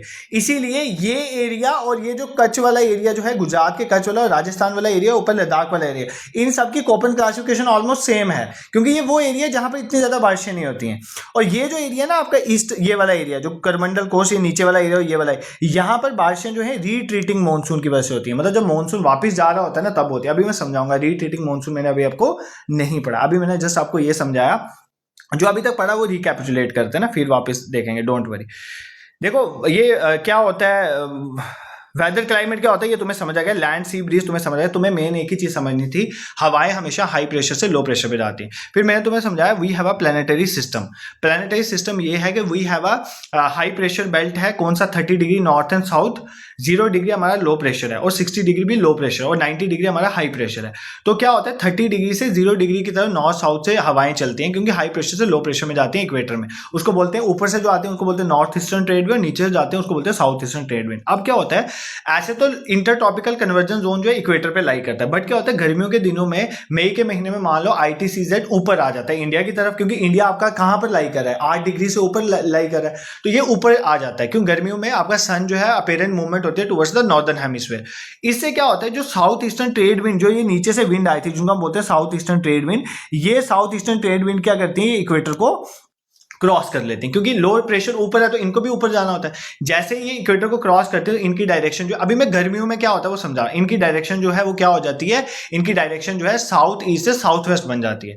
और ये जब साउथ वेस्ट ये जो विंड्स हैं ये जाती हैं तो ये आगे से मॉइस्चर उठाती है अरेबियन सी और बे ऑफ बंगाल से, और इंडिया से जम बारिश कराते हैं। इसको बोलते हैं ऑनसेट ऑफ द मानसून। और जब ये हैवी रेन्स होते हैं इसको बोलते हैं बर्स्ट ऑफ द मानसून, जिसमें आपके वेस्टर्न घाट्स के एरिया में अच्छी खासी 300 सेंटीमीटर के करीब रेनफॉल्स होती है। और सबसे ज्यादा अगर हमने देखा चेरापूंजी मेसन राम वाले एरिया में रहती है। जिस एरिया में डायरेक्टली हवाएं मॉइस्चर उठा के पानी गिराते हैं उसको बोलते हैं विंडवर्ड साइड, और दूसरी साइड को बोलते हैं लीवर्ड साइड। एक पहाड़ी की में अगर एक तरफ से डायरेक्टली बारिशें हो रही हैं तो उसकी दूसरी तरफ तक पहुंचते पहुंचते हवाएं जो है ड्राई हो जाती हैं, तो दूसरा एरिया जो पड़ता है वहां पे उसको बोलते हैं रेन शेडो एरिया। उस एरिया में बारिशें ज्यादा नहीं होती हैं। तो ये भी मैंने तुम्हें कंसेप्ट समझा दिया। इसलिए जो बीच वाला बेल्ट होगा ना, ये बीच वाला बेल्ट, ये वाला बेल्ट, ये मैंने बता दिया, यहाँ पर बारिशें इतनी ज्यादा नहीं होती, यहाँ पे बिल्कुल कम बारिश होती है। जब कॉपन क्लासिफिकेशन पढ़ोगे तो ये नीचे भी मैंने डायग्राम डाली है तो तुम्हें क्लियर हो जाएगा। ठीक है, दिस इज क्लियर। अभी एक चीज होती है मॉनसून, अब मॉनसून सारा क्लियर करेंगे उसके बाद चलेंगे हम रीट्रीटिंग मॉनसून पे। ठीक है, सर्दियों में के महीने में चलेंगे। एक चीज होती है ब्रेक इन मॉनसून। ठीक है, ब्रेक इन मॉनसून। अब ब्रेक इन मॉनसून क्या होता है, अगर ऐसी कोई टर्म जेकेएसएस में पूछे तो आपको पता है ब्रेक इन मॉनसून क्या होता है। जब साउथ वेस्ट मॉनसून हो रहा होता है, कुछ दिन हैवी रेनफॉल होने के बाद कुछ हफ्तों के लिए क्या होता है बारिशें जो है वो रुक जाती हैं, इसको बोलते हैं ब्रेक्स इन द मॉनसून। ठीक है, बोलते हैं ब्रेक इन द मॉनसून। तो इस वर्ड को भी याद कर लेना। ठीक है, अब हमने समझना है कि बेसिकली जो है रीट्रीटिंग मॉनसून क्या होता है। ठीक है, रीट्रीटिंग मॉनसून, ये कंसेप्ट ध्यान से समझना, रीट्रीट ऑफ अ मॉनसून। ठीक है, अब क्या हुआ, मॉनसून आया इंडिया में, अच्छी खासी जून जुलाई में बारिशें हुई। ठीक है, अब क्या होता है कि सितंबर के महीने के बाद, ठीक है, आपका सन जो है ऐसे गया ऊपर, मई जून के महीने में आपका सन यहाँ पर था। ठीक है, ट्रॉपिक ऑफ कैंसर पे तो अच्छी खासी बारिशें थी। अब क्या होता है सितंबर के महीने में सन वापस यहाँ पहुंच चुका होता है। ठीक है, 23 सितंबर के टाइम पे सन वापस इक्वेटर में पहुंच चुका होगा। अब सर्दियों के टाइम में क्या होता है, सन वापस नीचे जा रहा है। अब सन नीचे जा रहा है, इसका मतलब लो प्रेशर जो पहले यहां पर था ना क्रिएट हुआ वो लो प्रेशर वहां तो बचा नहीं ना, वो सन के साथ नीचे आ रहा है। अब लो प्रेशर चला गया नीचे। अब क्या होता है, ये जो एरिया है ना इंडिया वाला एरिया, यहाँ पे बन जाता है हाई प्रेशर। क्या बन जाता है, हाई प्रेशर। ठीक है, ये जो हमारे इंडिया के ऊपर तिब्बत वाला एरिया है ना, इसको मैं अभी आपको समझाऊंगा। यहाँ पे क्या बन जाता है, हाई प्रेशर। अब जो हवाएं जो पहले नीचे से ऊपर जा रही थी साउथ वेस्ट मानसून, अब ऊपर से इक्वेटर की तरफ आना शुरू हो जाते हैं। तो आपकी अब कौन सी विंड्स एक्टिवेट हो जाती है, नॉर्थ ईस्टर्न ट्रेड विंड्स। कौन सी एक्टिवेट हो जाती है, नॉर्थ ईस्टर्न ट्रेड विंड्स। और ये नॉर्थ ईस्टर्न ट्रेड विंड जो ऊपर से नीचे आ रही हैं, ये क्या करती हैं, ये पानी उठाती हैं कहाँ से, बे ऑफ बंगाल वेल से, और कहाँ पर, इंडिया के जो तमिलनाडु वाला रीजन है वहां पर बारिशें करवाती हैं। तो इसको हम क्या बोलते हैं, रीट्रीटिंग मानसून। ठीक है, रीट्रीटिंग मानसून की वजह से कहाँ पर बारिशें होती हैं, तमिलनाडु वाले। मैं बताता हूँ क्या हुआ। ठीक है, अब सर्दियों में आपका सन चला गया नीचे, सन चलने की वजह, नीचे जाने की वजह से लो प्रेशर भी नीचे चला गया। ठीक है, लो प्रेशर कहाँ चला गया, नीचे। अब जो ऊपर से विंड आ रही थी कौन सी, नॉर्थ ईस्टर्न ट्रेड विंड। ठीक है, साउथ वेस्टर्न विंड तो खत्म होगी ना, अब ऊपर से नीचे आने वाली नॉर्थ ईस्टर्न ट्रेड विंड सर्दियों में क्या करेंगी, यहाँ से बे ऑफ बंगाल से पानी उठाएंगी, और ये जो एरिया है आपका, ये वाला एरिया, यहाँ पर अच्छी खासी बारिशें होती हैं। इसको बोलते हैं हम rainfall due to retreating monsoon. क्यों, क्योंकि अब मानसून वापिस जा रहा है, और ये किसकी वजह से हो रही है, नॉर्थ ईस्टर्न ट्रेड विंड्स की वजह से। किसकी वजह से बारिशें हो रही है, नॉर्थ ईस्टर्न ट्रेड, इसको नॉर्थ ईस्टर्न मानसून भी कहते हैं। इसकी वजह से जो कोरोमंडल कोस्ट है, तमिलनाडु वाला कोस्ट है, इसमें अच्छी खासी बारिशें होती है। तो ये पॉइंट भी आपको याद रखना है। ठीक है, अभी मैंने तुम्हें जेट स्ट्रीम का कंसेप्ट नहीं समझाया, उसकी वजह से क्या होता है वो अभी बताऊंगा। मैं तुम्हें अब जस्ट मॉनसून समझा रहा हूँ। मॉनसून में मैंने तुम्हें ये समझाया कि जो गर्मियों के महीने, ऐसे जो आपकी इंटर ट्रॉपिकल मतलब लो प्रेशर रहता है इक्वेटर पे, गर्मियों में क्या होता है, जो आपका इंटर ट्रॉपिकल कन्वर्जन मतलब लो प्रेशर ऊपर शिफ्ट हो जाता है इंडिया वाली तरफ। तो जैसे ही वो इंडिया की वाली तरफ शिफ्ट होगा तो नीचे से south eastern trade wind equator को क्रॉस करके साउथ वेस्टर्न मानसून बन के अरेबियन सी और बे ऑफ बंगाल से पानी उठा के इंडिया में जम के गर्मियों में बारिशें करवाते हैं, जिसको हम बोलते हैं मानसून का आना। बट अब सितंबर के बाद क्या होता है, सन सदर्न हेमिस्फीयर में जाना शुरू हो जाता है, तो भाई लो प्रेशर भी तो नीचे चला जाएगा, आईटीसीजेड नीचे चल जाएगा। तो जैसे ही आईटीसीजेड नीचे चला गया तो अब ऊपर से आने वाली विंड्स में एक्टिवेट हो जाएंगी, क्योंकि ऊपर कौन सी विंड्स है, ऊपर से नीचे आने वाली कौन सी विंड्स थी, नॉर्थ ईस्टर्न। तो अब क्या हो जाएंगे हमारी ये जो देखो यहाँ पे बनाया हुआ है ना नॉर्थ ईस्टर्न, ये अब ये जो ऊपर से नीचे आने वाली ये देखो ना, ये ऊपर से नीचे आने, अब सन नीचे चला गया, सन नीचे चला गया, इसका मतलब इंटरट्रॉपिकल कन्वर्जन नीचे, अब नीचे ऊपर से नीचे आने वाली जो है वो एक्टिवेट हो जाएंगी, और वो क्या करेंगे, वो बे ऑफ बंगाल से पानी उठाएंगे और इंडिया का जो तमिलनाडु वाला जिसको करमंडल कोस्ट कहते हैं, मैंने फिजिकल डिवीजन में पढ़ाया, वहां पर अच्छी खासी बारिशें करवाती है, इसको बोलते हैं retreat of a monsoon. I hope this is clear to you, तुम्हें कोई दिक्कत नहीं होगी यहाँ पे, ठीक है। अब एक कंसेप्ट तुम्हें मुझे समझाना है, उसके बाद एल नीनो ला नीनो पे चलेंगे। एक कंसेप्ट आपका है जेट स्ट्रीम्स का। क्या? जेट स्ट्रीम्स का। जेट स्ट्रीम्स क्या होता है? जेट स्ट्रीम्स होती है वो हवाएं जो अपर एयर सर्कुलेशन में चलते हैं। कहां पर? अपर एयर सर्कुलेशन। देखो वो कंसेप्ट अभी क्लियर हो जाएगा, डोंट वरी, ठीक है। सर एक कंसेप्ट समझाओ, जेट स्ट्रीम्स क्या होते हैं? Jet streams are upper air circulation, मतलब ऐसी हवाएं जो अपर एयर में चलती हैं, मतलब अप्रॉक्सीमेट मान लो अपर एटमॉस्फेयर में चलने वाली 9 से 18 किलोमीटर के एरिया में जो ऊपर वाले एरिया में हवाएं चलती हैं ना, उनको बोलते हैं जेट स्ट्रीम। इनकी स्पीड जो होती है वो अप्रॉक्सीमेट 340 किलोमीटर पर आवर के हिसाब से ये स्पीड चलती है। अप्रॉक्सीमेट बोल रहा हूँ, ऊपर नीचे होती है, ठीक है। तो मैक्सिमम इतनी होती है इनकी स्पीड, ठीक है। अब इन जेट स्ट्रीम्स का एक इंपॉर्टेंट रोल है हिंदुस्तान में बारिशें करवाने का, ठीक है। अब आपको जस्ट ये याद रखना है कि ये गर्मियों के महीने में कहां पर होती है और सर्दियों के महीने में कहां पर होती है, ठीक है।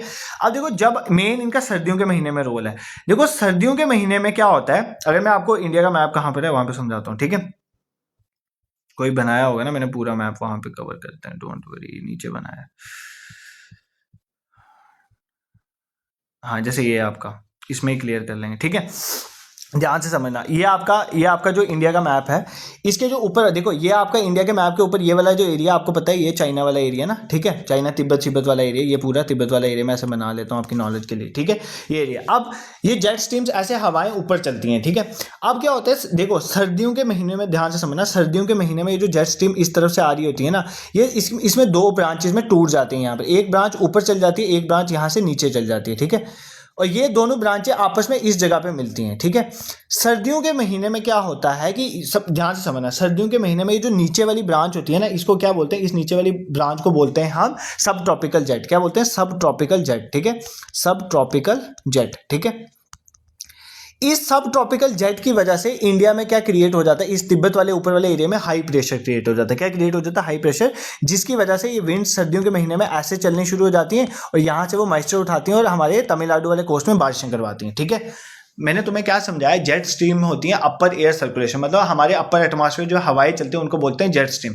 सर्दियों के दिनों में क्या होती है, ये जो जेट स्ट्रीम्स होती हैं, ये जब इधर से आ रही होती हैं तो ये तिब्बत वाले एरिया में टकराने के बाद दो ब्रांचेस में चेंज हो जाती है। एक ब्रांच ऊपर से निकल जाती है और दूसरी ब्रांच नीचे से निकल जाती है। ये जो नीचे से निकलने वाली ब्रांच है ना, इसको बोलते हैं सब ट्रॉपिकल जेट, नाम याद रखो, जो शिवालिक के पास चलते हैं इनको बोलते हैं सब ट्रॉपिकल जेट। इन सब ट्रॉपिकल जेट की वजह से इंडिया में क्या होता है, हाई प्रेशर क्रिएट होता है और यहाँ से जो है हवाएं हमेशा हाई प्रेशर से लो प्रेशर जाएंगी। और सर्दियों के दिनों में सन तो नीचे ही गया हुआ है, तो यहाँ हाई प्रेशर से नीचे लो प्रेशर में हमारी नॉर्थ ईस्टर्न विंड्स जो है वो मूव करना शुरू हो जाती है, जिसकी वजह से तमिलनाडु कोस्ट में बारिशें होती हैं, ठीक है। तो मैंने आपको यही बोला था कि सर्दियों में जो रिट्रीटिंग मॉनसून आता है उसको लाने में सब ट्रॉपिकल जेट का इंपॉर्टेंट रोल है, तो ये आप याद रखना, ठीक है। आपने क्या याद रखना है, जेट स्ट्रीम क्या होती है, अपर एयर में चलने वाली हवाएं 9 से 18 किलोमीटर के बीच में, इसकी maximum speed 350 kilometre per hour के हिसाब से होती है। और क्या होता है, सर्दियों के दिनों में ये जो आपकी जेट स्ट्रीम्स आती हैं, ये क्या करती है, दो पार्ट्स में टूट जाती है। एक तो तिब्बत के ऊपर से निकल जाते हैं, हमें उससे इंपॉर्टेंट रोल नहीं है, बट जो नीचे से निकलते हैं इसको बोलते हैं सब ट्रॉपिकल जेट। इसकी वजह से इंडिया में जो इंडिया के ऊपर तिब्बत वाला शिवालिक वाला एरिया, यहाँ पे हाई प्रेशर क्रिएट होता है और हवाएं हमेशा हाई प्रेशर से लो प्रेशर में जाती हैं और हवाएं नीचे जाना शुरू हो जाती हैं, जिसकी वजह से हमारे तमिलनाडु कोस्ट में बारिश होती है। और दूसरा इनका क्या है, सबसे इंपॉर्टेंट इन जेट स्ट्रीम का क्या है, यही जेट स्ट्रीम आपके यहां पर कहीं मेडिटेरेनियन सी है ना, यही जेट स्ट्रीम क्या करती हैं, ये पूरी अपर एयर में चलती रहती है। यही जेट स्ट्रीम क्या करती है, मेडिटेरेनियन सी से क्या उठाती हैं, मॉइस्चर उठाती हैं और इस मेडिटेरेनियन सी से मॉइस्चर उठा के इंडिया के जो ये पोर्शन है, कौन से पोर्शन है आपका, जो जम्मू कश्मीर वाला पोर्शन है, पंजाब वाला पोर्शन है, इस एरिया में बारिशें करवाती हैं। तो सर्दियों के दिनों में जम्मू कश्मीर, आपका पंजाब वाला एरिया या थोड़ा दिल्ली तक भी पहुंचता है, हिमाचल वाला एरिया और नीचे वाला जो गुजरात वगैरह एरिया, उसमें बारिशें होती हैं। वो किसकी वजह से होती हैं? Due to the winds from the Mediterranean sea. जो मेडिटेरेनियन सी से मॉइस्चर आता है वो कौन लाती है? वो जेट स्ट्रीम से लाती है। तो ये इंपॉर्टेंट पॉइंट है, याद कर लेना कि जेट स्ट्रीम्स की वजह से जो हमारा जम्मू कश्मीर वाला एरिया है, यहाँ पर सर्दियों में बारिशें होती हैं, और जो राबी क्रॉप्स की ग्रोथ के लिए बहुत अच्छी है। और इनको लाने का काम कौन करता है? ये हमारी सब ट्रॉपिकल जेट ही करती है। तो ये पॉइंट भी तुम्हें क्लियर होना चाहिए। I hope this is clear to you, तुम्हें इसमें कोई दिक्कत नहीं हो चाहिए। तो मैंने मॉनसून का कंसेप्ट तुम्हें अच्छे से समझा दिया, बट मॉनसून में अभी एक चीज और रहती है जिसकी वजह से मॉनसून, इसको बोलते हैं बेसिकली वेस्टर्न डिस्टर्बेंसेस। ये मैंने अभी जो आपको समझाया ना, ये इसको क्या बोलते हैं? Western disturbance. इसकी वजह से आपकी मतलब ये आपके वेस्ट से आ रही है, इसलिए इनको वेस्टर्न डिस्टर्बेंसेस कहते हैं। और मॉइस्चर कहाँ से उठाती है? मेडिटेरेनियन से। और सर्दियों में बारिशें कहाँ करवाती हैं? जम्मू कश्मीर वाले और नीचे वाले एरिया में, गुजरात वगैरह में। और ये राबी क्रॉप्स की ग्रोथ के लिए एक इंपॉर्टेंट रोल प्ले करता है। अगर ऐसा क्वेश्चन पूछेगा तो तुम कर लोगे, ठीक है। अब एक चीज और है जो इंडिया के मॉनसून को इफेक्ट करती है, जो आपको पढ़ना जरूरी है। क्या? उसको बोलेंगे हम ला नीनो और एल नीनो, ठीक है। ये बाद में देखेंगे रेनफॉल पैटर्न क्या है, ठीक है। ये आपको समझना है, ठीक है। एल नीनो और ला नीनो, बस ये कंसेप्ट समझो, फिर पूरा रिवाइज करेंगे, फिर बाकी चीजों में मूव करेंगे। ला नीनो, ठीक है, ये कंसेप्ट आपको पता होना चाहिए। देखो, अभी आपको मैं पूरा वर्ल्ड के बारे में नहीं पढ़ाऊंगा कौन कौन सी विंड्स हैं, बट आपको ये पता होना चाहिए। अगर ये मैं आपको थोड़ा कॉन्टिनेंट समझाता हूँ। अगर ये हमारा नॉर्थ अमेरिका है ना, नॉर्थ अमेरिका, ठीक है, और ये हमारा नीचे इसके ये साउथ अमेरिका पड़ता है। कौन सा कॉन्टिनेंट है? साउथ में। ध्यान से समझना मैप, थोड़ा थोड़ा ऐसे रफली मैप बनाओ तुम्हें कुछ समझाने के लिए, ठीक है। ये हमारा ऑस्ट्रेलिया पड़ जाता है ना यहाँ पे, ये मैं बना देता हूँ ऑस्ट्रेलिया, ठीक है, ऑस्ट्रेलिया। और यहाँ पर ऊपर जो है ऑस्ट्रेलिया के ऊपर यहाँ पर मैं बना देता हूँ, ये हमारा इंडिया है, ठीक है, इंडिया। और ये कुछ एरिया है, ये हमारा इंडिया है, ठीक है, ये हमारा इंडिया। ध्यान से समझना, मैं जो कंसेप्ट समझा रहा हूँ। ये पूरा पैसिफिक ओशन है, पैसिफिक ओशन, ठीक है, पैसिफिक ओशन है। और ये आपको पता है इंडियन ओशन है। ये क्या है? इंडियन ओशन, ठीक है, इंडियन ओशन। अब देखो, साउथ अमेरिका में यहाँ पर एक चलती है करंट चलती है, ठीक है, ओशन करंट चलती है, जिसको बोलते हैं पेरुवियन करंट। क्या बोलते हैं? पेरुवियन करंट, ठीक है, पेरुवियन करंट। ये एक कोल्ड करंट है। कौन सी करंट है? Cold current. देखो, अगर ये ठंडी है, अगर ये ठंडी करंट है, इसका मतलब यहाँ पर क्या होगा? हाई प्रेशर, ठीक है, हाई प्रेशर है। तो पेरुवियन करंट कहाँ पर चलती है? पैसिफिक ओशन के सदर्न हेमिस्फीयर, सदर्न अमेरिका के वेस्ट कोस्ट में, जिस यहाँ पे पेरू पड़ता है ना, इसीलिए देश, इसलिए इस करंट का नाम पेरुवियन करंट है। ये कोल्ड करंट है, ठीक है। इसकी वजह से यहाँ पर हाई प्रेशर है, ठीक है। इस हाई प्रेशर में तो कोई दिक्कत नहीं है यहाँ पर, ठीक है। अब क्या होता है कि कई सालों के बाद इस पेरुवियन करंट जो है, ये हाई करंट की वजह से ये किस में कन्वर्ट हो जाती है? वार्म करंट में। मतलब यहाँ पर क्या हो जाता है? ये एरिया पूरा गर्म हो जाता है। अब जब ये वार्म करंट में कन्वर्ट हो गया तो यहाँ पर क्या बन गया? लो प्रेशर, ठीक है, लो प्रेशर। तो ये जो यहाँ वाली हवाएं हैं ना, वो बेसिकली क्या करना शुरू हो जाती हैं? ये हवाएं इस एरिया में आना शुरू, देखो हवाएं हमेशा कहाँ पर जाएंगी? लो प्रेशर की तरफ जाएंगी। तो हवाएं किस एरिया में जाना शुरू हो जाती है? इस एरिया में। कहाँ पे? पेरू वाले एरिया में जाना शुरू हो जाती है। कब कब? जब क्या होता है कि पेरुवियन करंट जो है बेसिकली इस एरिया में वार्म करंट बन जाती है, मतलब यहाँ पर एरिया गर्म हो जाता है, ठीक है। तो हवाएं जो है वो पैसिफिक ओशन की तरफ मूव करना शुरू हो जाते हैं, मतलब पेरू की तरफ। तो यहाँ पर बारिशें शुरू हो जाती हैं, बट उसका नुकसान ये होता है कि इंडिया में बारिशें कम हो जाती हैं। इस फिनोमेनन को बोलते हैं एल नीनो। क्या बोलते हैं? L Nino. तो अगर आपको कोई पूछे एल नीनो क्या होता है, आपने सिंपली याद रखना है कि साउथ अमेरिका पास पेरू पड़ता है, वहां पर एक कोल्ड करंट चलती है, पेरुवियन करंट जिसे बोलते हैं। बट अगर इन केस वहां पर पेरुवियन करंट जो चलती है, अगर वहां पर वो करंट जो है वार्म हो जाए, ठीक है, उस फिनोमेनन को बोलते हैं एल नीनो। उसकी वजह से नुकसान ये है कि सारा मॉइस्चर जो है, हवाएं जो है इस तरफ जाना शुरू, हवाएं तो लो प्रेशर में जाएंगी ना, और जहां पर एरिया वार्म हो गया वहां पे लो प्रेशर बन गया, यहाँ पे लो प्रेशर बन गया, हवाएं यहाँ पे जाना शुरू होगी। इसकी वजह से इंडिया में मॉनसून जो है कम हो जाता है, तो हमारी क्रॉप्स की ग्रोथ में बहुत इंपैक्ट होता है। इसको बोलते हैं एल नीनो। इसी का उल्टा है ला नीनो। ला नीनो में क्या होता है? वापिस यहाँ पे रिवर्स हो जाता है और यहाँ पर क्या आ जाती है? कोल्ड करंट आ जाती है। तो जब कोल्ड करंट आ जाए, मतलब ये एरिया जब कोल्ड हो गया, तो यहाँ पे हाई प्रेशर बन गया। हाई प्रेशर बनने के बाद यहाँ पे बारिशें नहीं आती, तो उस साल इंडिया में खूब खाब मॉनसून आता है, अच्छा खासा। इसको बोलते हैं ला नीनो, ठीक है। This is clear to you. मतलब La Nina is opposite of El Nino. जैसे एल नीनो में एक वार्म करंट बन जाती है पेरू के कोस्ट के पास, तो ला नीनो में वापिस काउंटर ओशन करंट आ जाती है, मतलब वापिस वहां पे कोल्ड करंट आ जाती है। तो एल नीनो की वजह से जहां पर इंडिया में बारिशें कम होती हैं और इस एरिया पैसिफिक ओशन में बारिशें ठीक ठाक होती हैं, मतलब इंडिया का मॉनसून जो है वो हार्म होता है, तो ला नीनो में इंडिया का मॉनसून अच्छा खासा आ जाता है, ठीक है। देखो यार, तुम्हें एक सिंपल कंसेप्ट पहले ही बताया था, जहां पर लो प्रेशर है वहां पर हवाएं जाएंगी, तो अगर यहाँ पर वार्म करंट बन गई, एल नीनो में वार्म करंट बन जाती है तो हवाएं यहाँ जाएंगी ना, तो फिर यहाँ पे बारिश कम होगी इंडिया में, तो हमें नुकसान है। ठीक है, इसी फिनोमेना जब देखो ध्यान से समझना इस कंसेप्ट को, एक तो ला नीनो एल नीनो भी बोलते हैं, या इसको सदर्न ऑसिलेशन भी बोलते हैं। क्या ये सदर्न ओशन है ना पूरा, यहाँ पर ऑसिलेशन की वजह से भी होता है।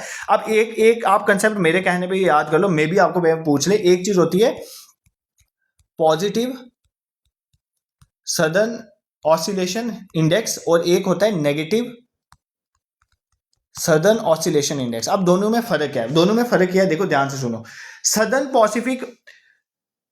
सदर्न ओशन जो हमारा ऑसिलेशन इंडेक्स है, अगर पॉजिटिव होगा, ठीक है, सदर्न ऑसिलेशन इंडेक्स अगर पॉजिटिव होगा तो उसकी वजह से इंडिया में मॉनसून जो है अच्छे खासे होंगे। इंडिया में मतलब this is equals to La Nina, बस इतना याद कर लो। ठीक है, इस केस में पैसिफिक ओशन में जो है हमारी कौन सी करंट आ गई है? Cold current. और इंडिया में वार्म एरिया है इंडियन ओशन, तो इंडिया में मॉनसून अच्छे खासे होंगे। But negative southern ocean index में क्या होता है? ये एल नीनो मान लो इसको। ठीक है, मतलब ये आपको पता है, ये एल नीनो की तरह। एल नीनो मतलब वार्म करंट अब चलेगी पैसिफिक ओशन में तो बारिशें वहां पर होंगी, इंडिया में बारिशें कम होगी, इंडिया में मॉनसून वीक होगा। ठीक है, ये दोनों कंसेप्ट याद रखना। तो पॉजिटिव सदर्न ओशन इंडेक्स अगर है तो इसकी वजह से इंडिया में मॉनसून जो है इंडियन ओशन पे अच्छा खासा होगा, और अगर नेगेटिव सदर्न ऑसिलेशन इंडेक्स है उसकी वजह से जो है इंडिया में जो है बारिशें जो है वो कम होगी, मॉनसून वीक होगा, और पैसिफिक ओशन में, ईस्टर्न पैसिफिक ओशन में ज्यादा होगा। बट मतलब just like positive southern oscillation index La Nina है और negative southern oscillation El Nino, तो इनकी वजह से भी इंडियन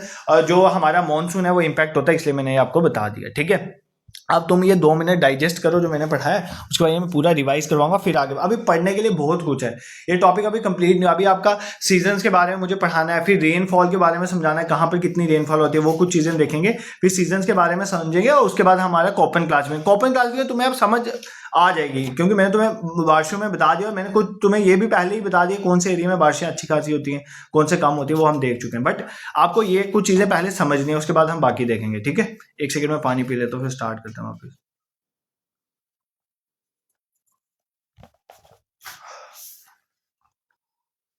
और ये आपका कोई पहला आपका सेशन नहीं है मैराथन से, इससे पहले भी काफ़ी मैराथन सेशन में ले चुका हूँ, तो कंप्लीट मैराथन सेशन वाली प्लेलिस्ट में जाके आप अच्छे से इसको कवर कर सकते हो। ठीक है, एक बार पूरा समझ लेते हैं वापस ना, हमने आराम से समझना है, डोंट वरी। देखो सबसे पहले हमने इतना पूरा कवर करेंगे, देन आगे स्टार्ट करें। सबसे पहले हमने देखा वेदर क्या होता है, किसी एरिया में एटमॉस्फेरिक पैटर्न किस तरह से शॉर्ट टर्म के लिए उसको वेदर बोलते हैं, और लॉन्ग टर्म में वेदर पैटर्न किसी एरिया का किस तरह से, मान लो 50 साल से ज़्यादा, उसको बोलते हैं क्लाइमेट बन जाता है। मॉनसून एक अरेबिक वर्ड मौसम से लिया गया, जिसका मतलब है सीजनल रिवर्सल होना विंड डायरेक्शन में। अल-मसूदी ने एक कंसेप्ट दिया था, जो एक अरब जियोग्राफर है।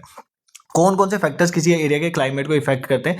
सबसे पहले उस एरिया का लैटिट्यूड लॉन्गिट्यूड क्या है, ठीक है, और दूसरा आपका सी से कितना डिस्टेंस है, तीसरा क्या हमारे इंडिया में ऊपर नॉर्दर्न माउंटेन रेंजेस पड़ते हैं जिसकी वजह से भी हम बच जाते हैं, फिर फिजियोग्राफी, मॉनसून विंड, अपर एयर सर्कुलेशन, जेट स्ट्रीम मैंने आपको बता दिया। जेट स्ट्रीम की वजह से ही वेस्टर्न डिस्टर्बेंसेज इंडिया के नॉर्थ वेस्टर्न एरिया में सर्दियों में बारिशें करवाती है, और पानी कहाँ से उठाती है? मेडिटेरेनियन सी से। ये याद भाई, अगर तुम मेरा सेशन देखने के बाद, मैं सच बोल रहा हूँ, अगर तुम ये सेशन देखने के बाद तुम एक बार एनसीईआरटी मेरे कहने में पढ़ लो ना, तुम्हें कभी नहीं भूलेगा। इसका यही तो फायदा है ज्योग्राफी पोर्शन का, यही फायदा कि कंसेप्चुअल एक बार तुम्हें समझ आ गया और तुमने कहीं अच्छी जगह से पढ़ लिया ना, तो तुम्हें कोई दिक्कत नहीं होगी। और अगर तुम्हारा कंसेप्ट क्लियर, तुम कोई भी क्वेश्चन लगा लेना, इसका निकल जाएगा तुमसे। ठीक है, उसके बाद ट्रॉपिकल साइक्लोन का भी इंपैक्ट होता है, एल नीनो ला नीनो में समझा। देखो एल नीनो ला नीनो वापस बता देता हूं, होता क्या है। देखो आपका सदर्न जो हमारा एरिया है सदर्न अमेरिका वाला, उसके पास एक पेरुवियन करंट चलते हैं, ओशन करंट, वो एक ठंडी करंट है। बट अगर वो गर्म हो जाती है, वो एरिया गर्म हो जाता है, उसको बोलते हैं ला नीनो। उसके गर्म होने की वजह से सारी वो लो प्रेशर बन जाता है, तो सारी हवाएं वहां चल जाती हैं, तो इंडिया का मानसून वीक हो जाता है। तो जब भी एल नीनो आता है, इंडिया में मानसून वीक होता है, इंडिया में मानसून वीक होता है, इंडिया में बारिशें कम होगी, हमें नुकसान है। ठीक है, बट थोड़े टाइम के बाद क्या होता है, यही करंट जो है, जो अभी वार्म हुई थी पेरू के कोस्ट के बाद, वो अब वापस कोल्ड करंट में कन्वर्ट हो जाती है। जब वो कोल्ड करंट में कन्वर्ट हो जाते हैं, वहां पे हाई प्रेशर बन जाता है, और जैसे ही वहां पे हाई प्रेशर बन जाता है, तो वहां पर बारिशें कहां जाएंगी? बारिशें तो लो प्रेशर वाले एरिया में होंगी ना, winds always move toward low pressure, तो लो प्रेशर इंडियन ओशन में बन जाता है, तो हवाएं इंडियन ओशन की तरफ आ जाती है, तो इंडियन ओशन वाले एरिया में खूब बारिशें होती हैं, तो इंडिया का मानसून स्ट्रांग हो जाता है। ये मैंने तुम्हें कंसेप्ट समझाया। ठीक है, I hope El Nino India के मानसून के लिए अच्छा नहीं है, और ला नीनो अच्छा है। फिर लैंड ब्रीज, सी ब्रीज बताया कि गर्मियों में दिन के समय में क्या होता है, जमीन जल्दी गर्म हो जाती है, तो पानी से जमीन की तरफ जो हवाएं चलती है, इसको बोलते हैं सी ब्रीज। और अगर आप रात की बात करें तो अगर देखो, अगर आप कभी दिन के टाइम में समुद्र के तट के पास बैठोगे ना तो आपको थोड़ा शॉवर फील होता है, क्योंकि हवाएं जो है समुद्र से जमीन की तरफ चल रही होती है। बट अगर आप रात के समय में बैठोगे ना तुम्हें वो नहीं आएगा, तो क्योंकि वो लैंड से उसकी तरफ चलती है। तो रात के समय में लैंड ब्रीज चलती है और दिन के समय में सी ब्रीज चलती है। ये मैंने आपको समझाया।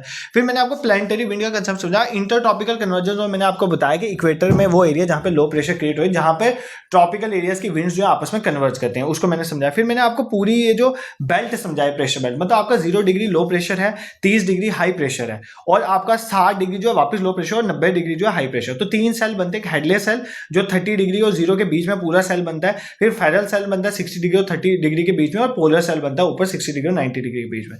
जो 30 डिग्री साउथ से विंड आती है ना इक्वेटर, उनको बोलते हैं साउथ ईस्टर्न ट्रेड विंड, और जो नॉर्थ 30 डिग्री नॉर्थ से 0 की तरफ आती है इक्वेटर, उनको बोलते हैं नॉर्थ ईस्टर्न ट्रेड विंड। अब होता क्या है, सन यूजुअली इक्वेटर में होता है। मान लो मार्च के महीने में इक्वेटर पे ही है। अब क्या होगा, जैसे ही आपकी गर्मियां आती हैं, सन जो है नॉर्दर्न हेमिस्फीयर की तरफ जाना शुरू हो जाता है। तो आपका मई के महीने में सन जो है नॉर्दर्न हेमिस्फीयर में, सन नॉर्दर्न हेमिस्फीयर है, तो आपकी जो साउथ ईस्टर्न ट्रेड विंड नीचे से आ रही होती है, क्योंकि सन ऊपर है तो इंटर ट्रॉपिकल कन्वर्जन जोन भी ऊपर चला गया, मतलब लो प्रेशर ऊपर चला गया। तो हवाएं को तो लो प्रेशर में जाना है, इसलिए जो नीचे से साउथ ईस्टर्न ट्रेड विंड आती है वो इक्वेटर को क्रॉस कर लेती हैं, वो बन जाती है साउथ वेस्ट मानसून। वो क्या करती है, उठाती है मॉइस्चर अरेबियन सी और बे ऑफ बंगाल से, इंडिया में जम के बारिशें करवाती है। वेस्टर्न घाट्स में अच्छी खासी बारिशें होती है, ईस्टर्न घाट्स में साउथ वेस्ट मानसून से कम बारिशें होती हैं। क्यों? क्योंकि बीच में जो है वेस्टर्न घाट्स आ जाते हैं, वो पहाड़ियां, उनको क्रॉस करके वो रेन शेडो एरिया में पड़ जाता है। तो ईस्टर्न घाट्स में कम बारिशें होती हैं, जो साउथ वेस्ट मानसून। ठीक है, अब क्या, ध्यान से सुनना। अब एक अरेबियन से भी बारिशें कराते हो, बे ऑफ बंगाल वाले एरिया से जो बारिशें होती है ना, उनकी बारिशों से अच्छा खासा जो है आपका बारिशें होती हैं। चेरापूंजी वाला गारो हिल्स में जो पाई जाती हैं, मेसन राम, वहां पर अच्छी खासी बारिशें होती है, सबसे ज्यादा रेनफॉल वहीं होता है। अब क्या होता है, सर्दियों के दिनों में सन चला गया नीचे।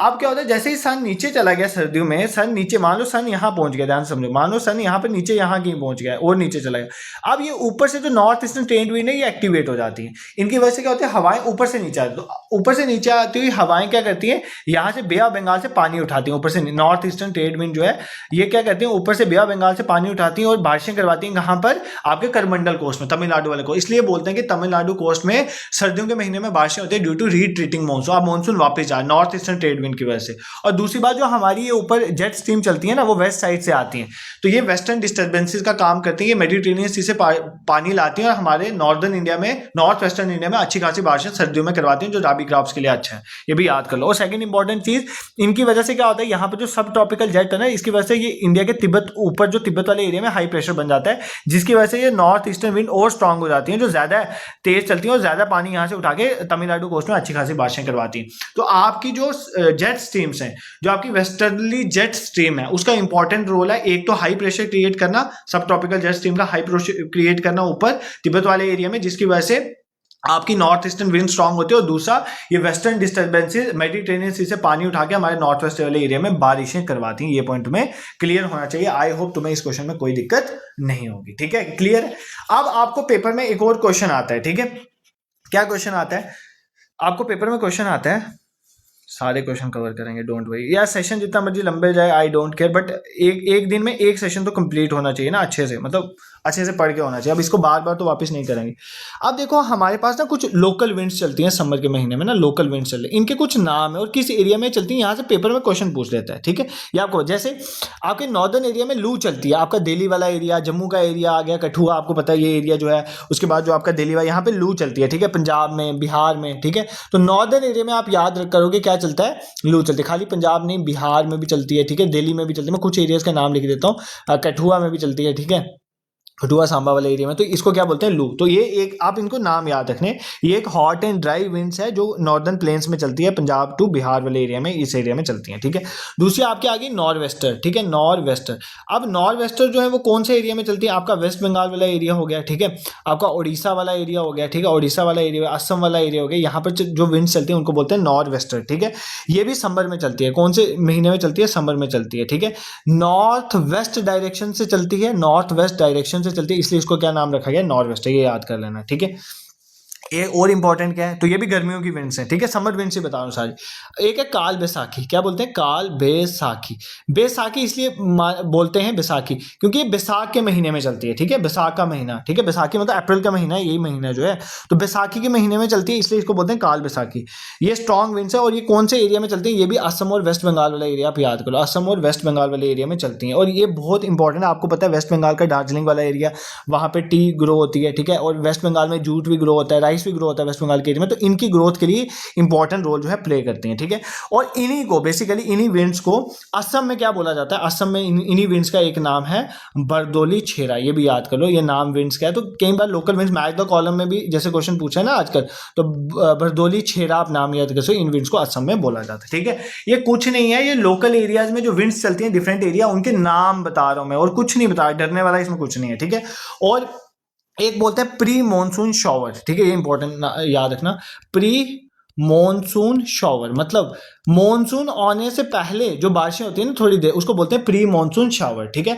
मतलब मॉनसून आने से पहले जो है कुछ जो है हवाएं चलती हैं, उसको बोलते हैं प्री मॉनसून शावर, ठीक है। इसमें कौन कौन से, एक आता है मैंगो शावर, ये याद कर लेना, कौन सा, मैंगो शावर, ठीक है। मैंगो शावर क्या है, ये याद कर लो, मैंगो शावर क्या है, मैंगो शावर जो होते हैं मॉनसून से आने वाले थोड़े रेनफॉल होते हैं, कौन से महीने में, मॉनसून कब आता है, मई के महीने में लगाओ तो अप्रैल के महीने में जो रेन्स आते हैं, अप्रैल रेन्स बोल सकते हैं, ठीक है, इनको बोलते हैं मैंगो शावर। इनका फायदा ये है कि इनकी वजह से जो आपका केरला कर्नाटका वाला एरिया है ना, वहां पर अच्छी खासी बारिशें हो जाती हैं, केरला एंड कर्नाटका में, ठीक है, केरला एंड कर्नाटका वाले एरिया में, ठीक है। ये सारे क्या है, प्री मॉनसून शावर, मॉनसून आने से पहले जो है ये इंपॉर्टेंट रोल प्ले करते हैं। इसी तरह चेरी ब्लॉसम शावर भी है, ठीक है, चेरी ब्लॉसम रेन, मतलब ये भी आपका मॉनसून आने से पहले चेरी ब्लॉसम रेन जो है वो होती है। इसकी वजह से कॉफ़ी जो है फ्लावर्स वो अच्छे से ग्रो हो जाते हैं, कहाँ पर, केरला के एरिया में, ठीक है, कॉफ़ी अच्छे से ग्रो हो जाती है। और जो आपका चेरी है वो कर्नाटका में अच्छे से ग्रो हो जाती है, ठीक है, इसलिए इसको चेरी ब्लॉसम फ्लावर भी कहते हैं या रेन्स भी कहते हैं, ठीक है। तो देखो मैंने आपको क्या बताया, ये हमने एक टॉपिक और क्लियर कर दिया लोकल विंड्स का। मैंने आपको बोला गर्मियों के महीनों में लू चलती है पंजाब वाले एरिया में, बिहार तक, ठीक है, यूपी इस एरिया में लू चलती है, ठीक है। उसके बाद नॉर्थ वेस्टर्न चलती है वेस्ट बंगाल उड़ीसा असम वाले एरिया में, ये भी गर्मी में चलते हैं। काल बैसाखी के महीने में चलती है असम वेस्ट बंगाल में। और ये टी जूट राइस की ग्रोथ के लिए इंपॉर्टेंट है, और इसको डिफरेंट नाम से बुलाया जाता है, जैसे असम में इसको बरदोली छेरा भी कहते हैं। प्री मॉनसून शावर तो मॉनसून से पहले, मॉनसून कब आता है आपका मई जून में, उससे पहले अप्रैल के महीने में लगा लो तो इसमें बारिशें आती हैं, इनको बोलते हैं प्री मॉनसून शावर। इसमें मैंगो शावर होता है जो मैंगोज की ग्रोथ के लिए अच्छा है, केरला कर्नाटका में। उसके बाद चेरी ब्लॉसम रेन्स होते हैं जो कॉफी और चेरी की ग्रोथ के लिए इंपॉर्टेंट रोल जो है प्ले करता है। This is also clear to you, तुम्हें यहाँ पर भी कोई दिक्कत, देखो एक एक करके हम वेदर क्लाइमेट खत्म कर रहे हैं। और देखो at the end of this session आपको ये पूरा प्रिपेयर हो जाएगा, और सेशन खत्म होने से पहले मैं आपको ये पूरा रिवाइज भी करवा के जाऊंगा, डोंट वरी अबाउट इट, ठीक है। बट आपको थोड़ा मेरे साथ बने रहना। अब देखते हैं, एक मैंने यहाँ पे और मैप डाला था यार, जहाँ पे मैंने आपको रेनफॉल का पैटर्न, हाँ ये है ना मैप, ठीक है। अब ये आपके एरियाज यहाँ पे हाईलाइट किए गए, कौन से एरिया में, ये आपका रेनफॉल है ना, रेनफॉल इन सेंटीमीटर, तो कौन से एरिया में इंडिया में कितनी बारिशें होती हैं उसके हिसाब से। ये अबव 400 सेंटीमीटर में इन्होंने बेसिकली ब्लैकिश करा होगा, जहाँ पर 400 सेंटीमीटर से ज़्यादा रेनफॉल होते हैं। वो कौन कौन से एरिया हैं जहाँ पे अच्छी खासी रेनफॉल, देखो सबसे ज़्यादा रेनफॉल ओवरऑल में अगर इंडिया की बात करूँ ना, तो इंडिया में एवरेज रेनफॉल जो है, अगर पेपर में क्वेश्चन आता है तो एवरेज रेनफॉल आप मान सकते हो 125 सेंटीमीटर के करीब एवरेज रेनफॉल पूरा मिला के एवरेज इंडिया में होता है। जिसमें सबसे ज़्यादा कौन सा होता है, यहाँ पर होता है सबसे ज़्यादा, ये होता है गारो हिल्स में, ठीक है। मैंने आपको पहले ही बता दिया, गारो हिल्स में मेसन राम वाले एरिया में सबसे ज़्यादा बारिशें होती हैं। कितनी बारिशें होती है, मैंने आपको बोला 1000 सेंटीमीटर से भी ज़्यादा है ना, 1000 सेंटीमीटर से ऊपर, मतलब 1400, कई बार 1400 सेंटीमीटर रेनफॉल भी यहाँ पर हुआ है, ठीक है। तो ये एरिया में सबसे ज़्यादा बारिशें होती है, इसलिए अबव 400 सेंटीमीटर इसको किया। बाकी कुछ एरिया यहाँ पर भी है जो अबव 400, सबसे ज़्यादा बारिशें यहाँ पर होती हैं। अगर आपको कि पूछे गारो हिल्स वाले एरिया में बारिशें जो है वो किसकी वजह से, तो बे ऑफ बंगाल ब्रांच की वजह से अच्छी होती हैं, ठीक है।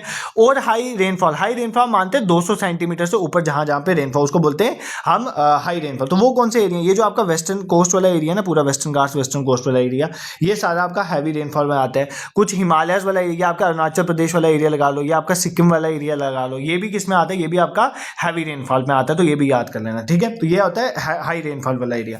फिर इससे कम जो है रेनफॉल, जो मीडियम रेनफॉल जो है मान सकते हैं, वो कौन सा एरिया है, ये जो आपका एरिया ना, ये आपका कुछ ये वाला एरिया जो है, ठीक है, अपना नॉर्दर्न वाला एरिया मान सकते हो यहाँ पर, जैसे झारखंड बिहार वाला एरिया, मध्य प्रदेश वाला एरिया, ये कुछ एरिया यहाँ पर भी बारिशें ठीक होती हैं। तो ये आ जाता है मीडियम रेनफॉल वाला एरिया, ठीक है। आप इस मैप के थ्रू थोड़ा समझ सकते हो कि कौन कौन से एरिया में ज़्यादा और कौन से एरिया में कम बारिश। अब कुछ एरिया है जहाँ पे बहुत कम बारिशें होती हैं, वो ये एरिया, जैसे ये एरिया रेन शेडो एरिया पड़ता है, तो यहाँ पे सबसे कम बारिशें होती हैं। ये आपका डेजर्ट एरिया है कुछ यहाँ पर, तो यहाँ पर भी बहुत ज़्यादा कम होती है। तो मतलब आपका कुछ एरिया जो है लो रेनफॉल वाला, आप ये वाला मान सकते हो, ठीक है। इनएडिक्वेट रेनफॉल भी बोल सकते हो। ये एरिया यहाँ पे बहुत कम, सबसे कम जो बारिशें होती है, जैसे लद्दाख वाला एरिया है, यहाँ पे कम बारिश होती हैं। फिर आंध्र प्रदेश का एरिया कुछ, वहाँ पर बहुत कम बारिश होती है, यहाँ पर पड़ जाता है ना, ठीक है। फिर आपका ये जो है आपका राजस्थान, वेस्टर्न राजस्थान वाला एरिया रेगिस्तान, तो यहाँ पर बहुत कम बारिश होती है। तो थोड़ा आपको वेदर पैटर्न पता होना चाहिए कि रेनफॉल का किस तरह का पैटर्न है, कौन से एरिया में। और जैसे ये मानसून आएगा, इस जगह पे डायरेक्टली हिट करा तो अच्छी खासी बारिशें होगी। ये रेन शेड है तो बारिशें कम होगी। ये भी डायरेक्टली हिट करा, अच्छी खासी बारिशें होगी। बट ये वाले एरिया पे बारिशें थोड़ी कम है। ये जो है डेजर्ट एरिया, यहाँ पे बारिशें कम होंगी। तो आपको थोड़ा आइडिया होना चाहिए, क्योंकि अभी जब मैं आपको कोपेन क्लासिफिकेशन पढ़ाऊंगा ना, तो आपको खुद ही समझ आ जाएगा कि आप देखो, कोपेन क्लासिफिकेशन ने भी उसने 6 पार्ट में मेन डिवाइड किया। उसमें आपको अभी समझ आ गया कि ये एरिया में ज्यादा बारिशें हैं तो यहाँ पे ट्रॉपिकल रेन फॉरेस्ट पाए जाएंगे, एवरग्रीन वाले, जो अपने पत्ते नहीं झड़ते। और ये वाले जो एरिया है, यहाँ पे ड्राई फॉरेस्ट पाए जाएंगे, क्योंकि यहाँ पे तो बारिशें ही नहीं होती हैं, ठीक है। तो आप ये डेजर्ट वाला एरिया, यहाँ पे ड्राई फॉरेस्ट हो जाएगा। तो अभी कोपेन क्लासिफिकेशन भी आपको क्लियर हो जाएगी, ठीक है। I hope this is clear to you. देखो हमने क्या क्या कवर कर लिया। हमने अभी तक वेदर क्लाइमेट, इंडिया का पूरा monsoon, retreating monsoon, western disturbances, इनको कवर कर लिया। फिर जो डिफरेंट हमारी जो लोकल विंड्स है उनको कवर कर लिया। और रेनफॉल को हमने अच्छे से कवर कर लिया कि कौन कौन सा रेनफॉल जो है एरिया में हाई रेनफॉल होता है, कम होता है। सबसे ज्यादा हमारा जो चिरापुंजी मेसनराम वाले एरिया में होता है, उसके बाद जो है बाकी थोड़ा उससे कम जो है western Ghat, but western Ghats में भी अच्छा खासा होता है, ठीक है। अब हम थोड़ा देखेंगे सीजन के बारे में। देखो सीजन, जैसे आपको हरुद सीजन होता है, ठीक है, जम्मू कश्मीर का जैसे पढ़ाया हुआ है ना ज्योग्राफी में, कौन से सीजन के क्या नाम है, वहां से क्वेश्चन होता है। इसलिए इंडिया में भी डिफरेंट सीजन्स हैं, सीजन्स की क्लासिफिकेशन है जो आपको पढ़नी है। देखो इंडिया में जो हमारा इंडियन मेटेरोलॉजिकल डिपार्टमेंट है, वो सीजन्स ऑफ इंडिया को क्लासीफाई करता है। एक हमारे पास विंटर सीजन है, ठीक है, पहले ध्यान से समझो, ये तुम्हें पता ही है। एक आ गया समर सीजन, ठीक है सर, ये क्या पढ़ाना शुरू हो गया, ये तो हमें पता है। एक आता है साउथ वेस्ट मानसून, ठीक है, और एक आता है रीट्रीटिंग मानसून। क्या आ गया, रीट्रीटिंग मानसून। ये मैं नहीं बोल रहा, ये इंडियन मेट्रोलॉजिकल डिपार्टमेंट बोल रहा है, ठीक है। विंटर मतलब लगा लो ये मिड से मिड ही चलेगा, मिड दिसंबर से लेकर मिड मार्च के बीच में, ठीक है, ये विंटर आ गया। फिर ये आ गया मिड मार्च से लेकर मई वाला, ठीक है, ये आपका आ गया समर। और मई से आपको पता है, मई के बाद मिड मई मतलब जून में लगा लो, जून से लेकर सितंबर के मिड तक ये आ गया साउथ वेस्ट मानसून। सितंबर के बाद रीट्रीटिंग मानसून स्टार्ट हो जाता है। सितंबर अक्टूबर के बाद दिसंबर के बीच में जो है आपका ये आ जाता है रीट्रीटिंग मानसून, ठीक है। इसके बाद आप एक मानसून, आप सीजन को बोलते हैं ट्रांजिशनल सीजन, ठीक है।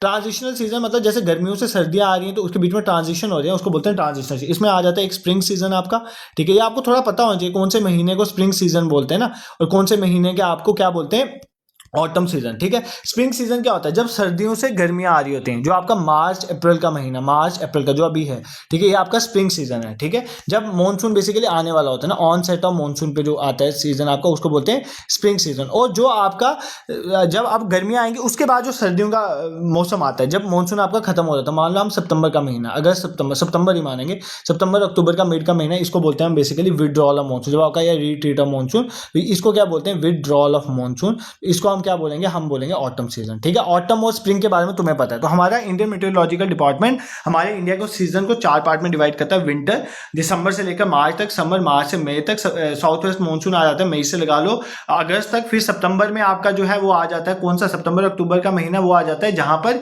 मानसून खत्म हो जाता है, ऑटम सीजन। फिर उसके बाद अक्टूबर के बाद आपका रिट्रीटिंग मानसून वाला पूरा फेज स्टार्ट हो जाता है। और जब समर से हम विंटर में जाते हैं, जब समर से हम विंटर में जाते हैं तो वो आपका स्प्रिंग सीजन होता है, ठीक है।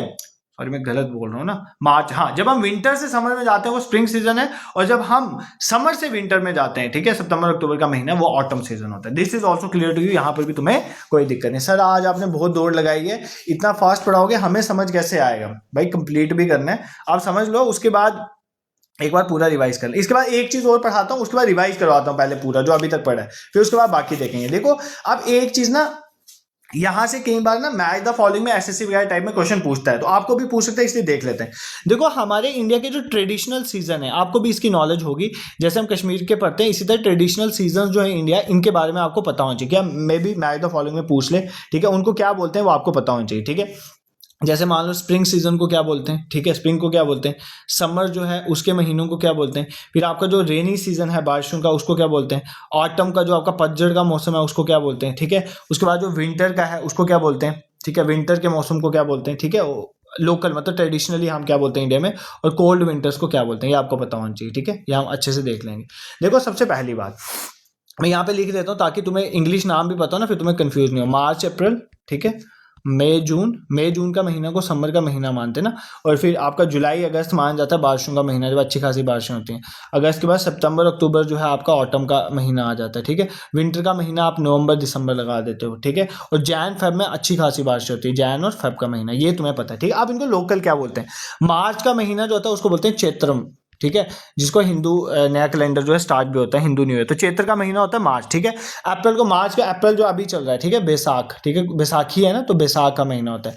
मई को जो बोलते हैं हम मई को बोलते हैं ज्येष्ठ, ऐसे ज्येष्ठ बोलते हैं, अपनी लैंग्वेज में हम यहाँ पे जेठ बोलते हैं, जेठ का महीना। फिर अषाढ़, अषाढ़ मतलब जिसको हम अपनी लैंग्वेज अहाड़ बोलते हैं, अहाड़ का महीना, ठीक है, आड़ आड़ जिसे कहते हैं, आड़ का महीना, ठीक है, अपनी भाषा में, ठीक है।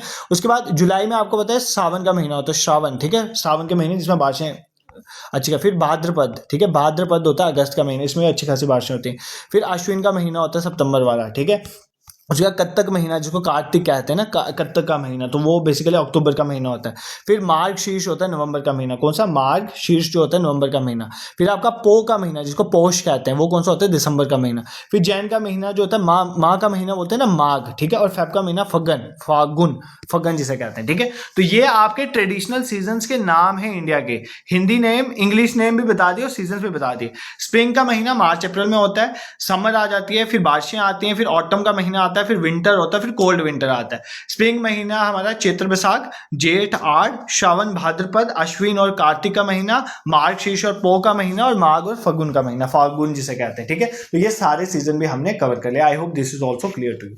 अब तुम्हारा इसके बाद वेदर एंड क्लाइमेट में एक ही टॉपिक बचता है, दैट इज कोपन क्लासिफिकेशन, जिसमें जाने से पहले मैं आपको ये सब रिवाइज करवाऊंगा, उसके बाद हम वहां पर मूव करेंगे, ताकि तुम ये बिल्कुल ना कंप्लेन करो कि हमें समझ नहीं। बट ये सेशन तभी कंप्लीट होगा जब तुम एक बार मेरे कहने पे एनसीईआरटी में से इस चैप्टर को weather and climate of India को कवर करोगे, ठीक है। जो इंडिया की ज्योग्राफी वाली एनसीईआरटी है ना, आपको नेट से भी मिल जाएगी, वहां से एक बार इसको पढ़ लेना, फिर तुम्हें दिक्कत नहीं आएगी, फिर तुम कोई भी क्वेश्चन लगाओगे लग जाएगा। बट एक बार मेरे कहने पे आपको इसको वापस पढ़ते हुए आधे घंटे से ऊपर नहीं लगेगा किसी भी बुक से। अगर आपके पास अपना कोई, अब जैसे मैं एनसीईआरटी बोल देता हूँ इसका मतलब नहीं कि आप अपने मटीरियल से नहीं, अगर आपके पास कोई मटीरियल है, मान लो आपके पास कोई और बुक है, अच्छी बुक है, जैसे जीसी लियांग है, महेश सिंह की बुक है, और भी कोई अच्छी बुक्स हैं, आप वहां से भी देख सकते हो, आपका कहीं नोट्स अवेलेबल है वहां से देख सकते हो, बट किसी ना किसी मटीरियल से एक बार देख लेना, ठीक है। मैं तो समझा रहा हूं, मटेरियल तो आपको देखना पड़ेगा ना एक बार, ठीक है। एक सेकंड। और अगर ये मेरा पढ़ाना समझाना पसंद आता है तो at least you can subscribe this YouTube channel, ठीक है। और टेलीग्राम और व्हाट्सएप के लिंक मैंने डिस्क्रिप्शन में डालें, उसको जरूर ज्वाइन कर लो। कोई भी इंपॉर्टेंट इन्फॉर्मेशन कब क्लास है मैं वहीं पर शेयर करता हूं। देखो एक बार पूरा यहां तक रिवाइज करते हैं, फिर कोपन क्लासिफिकेशन पढ़ेंगे। कोपन क्लासिफिकेशन से पेपर में क्वेश्चन आता है, उसको अच्छे से कवर करें, उसके मैप वगैरह भी मैंने डाले हैं, और जम्मू कश्मीर का भी देखेंगे कोपन क्लासिफिकेशन में कौन से एरिया में आता है। सबसे पहले सर कितनी बार रिवाइज करवाओगे, जितनी बार तुम्हें प्रिपेयर नहीं हो जाता। वेदर एक शॉर्ट टर्म किसी एरिया में एटमॉस्फेरिक पैटर्न को बोलते हैं। क्लाइमेट होता है लॉन्ग टर्म वेदर पैटर्न, किस तरह से एरिया, मान लो 50 साल। मॉनसून होता है सीजनल जो है आपका रिवर्सल होता है विंड डायरेक्शन, उसको बोलते हैं मॉनसून, ठीक है। मौसम वर्ड अरेबिक वर्ड से निकला, अल मसूदी ने इसके बारे में बताया। फैक्टर्स हमने अच्छे से देख लिए। लैंड ब्रीज सी ब्रीज का कंसेप्ट मैंने आपको अच्छे से बता दिया। प्लानिटरी विंड्स मैंने आपको समझा दिया, बट फिर समझाऊंगा, यहाँ से क्वेश्चन आता है। जब भी हमारी विंड से हाई प्रेशर लो प्रेशर में जाते हैं, सब टॉपिकल हाई प्रेशर 30 डिग्री वाली बेल्ट से अगर वो इक्वेटर की तरफ आती है उसको बोलते हैं नॉर्थ ईस्टर्न, अगर साउथ से आ रही है साउथ ईस्टर्न। अब गर्मियों के महीने में क्या होता है, यही साउथ ईस्टर्न ट्रेड विंड क्या होती है, इक्वेटर को क्रॉस करती है और साउथ वेस्ट मानसून बन जाती है, जिसकी वजह से इंडिया में अच्छी खासी बारिशें होती हैं। जब इंडिया में मानसून आता है उसको बोलते हैं ऑनसेट ऑफ मानसून, जब अच्छी खासी बारिशें होती है उसको बोलते हैं बर्स्ट ऑफ द मानसून। और बीच में कुछ ऐसे पीरियड होते हैं जहाँ पर बारिशें नहीं होती, मान लो हफ्ता बारिशें हुई फिर हफ्ता नहीं हुई, तो उसको बोलते हैं ब्रेक ऑफ द मानसून, ठीक है। ये टर्म्स भी याद रखो दिमाग में। अब क्या होता है कि जब मानसून की वजह से इंडो ट्रॉपिकल कन्वर्जन ऊपर इंडिया में बारिशें होती है, उसमें अरेबियन सी बे बंगाल ब्रांच की वजह से मेसन रामो चेरापूंजी गारो हिल्स में अच्छी खासी बारिशें होती है, सबसे ज़्यादा 14 सेंटीमीटर अप्रॉक्सीमेट के आसपास। उसके बाद वेस्टर्न घाट्स वाले एरिया में भी, और ऊपर जो हमारे अरुणाचल प्रदेश दिखता है, सिक्किम वाला एरिया, अंडमान निकोबार में भी अच्छी खासी बारिशें होती हैं, ये वो एरिया। बट कुछ हमारे हैं जैसे मान लो rain shadow area, Western Ghats के आगे क्रॉस करके जो एरिया आता है, जो ईस्टर्न घाट का कुछ है, वहाँ पे बारिशें नहीं होती हैं साउथ वेस्ट मानसून से इतनी ज़्यादा है, ठीक है। उसके बाद क्या होता है हमारे पास, क्या होता है सर्दियों के महीनों में सन नीचे चला गया सदर्न हेमिस्फीयर में, तो ऊपर से क्या होता है, हमारी जेट स्ट्रीम की वजह से तिब्बत वाले एरिया में हाई प्रेशर बन जाता है, जिसकी वजह से north eastern trade wind strong हो जाती है, और जो क्या कहते हैं, बे ऑफ बंगाल से पानी उठा के तमिलनाडु वाले एरिया में अच्छी खासी बारिशें करवाते हैं करमंडल कोस्ट में, जिसको बोलते हैं रिट्रीट ऑफ अ मानसून, जिसकी वजह से ईस्टर्न घाट्स में अच्छी खासी बारिशें होती हैं, करमंडल कोस्ट खास करके यहाँ से पेपर में क्वेश्चन बनता है। और हमारी जो ट्रेड विंड्स हैं, इसमें सब ट्रॉपिकल जो जेट स्ट्रीम है बेसिकली वो वेस्टर्न डिस्टर्बेंस हम क्या करती है, मेडिटेरेनियन सी से पानी उठा के नॉर्थ वेस्टर्न इंडिया में अच्छी खासी बारिशें कर, जो हमारी रबी क्रॉप्स की ग्रोथ के लिए अच्छा इंपॉर्टेंट रोल प्ले करती है। This is also clear to you, ठीक है।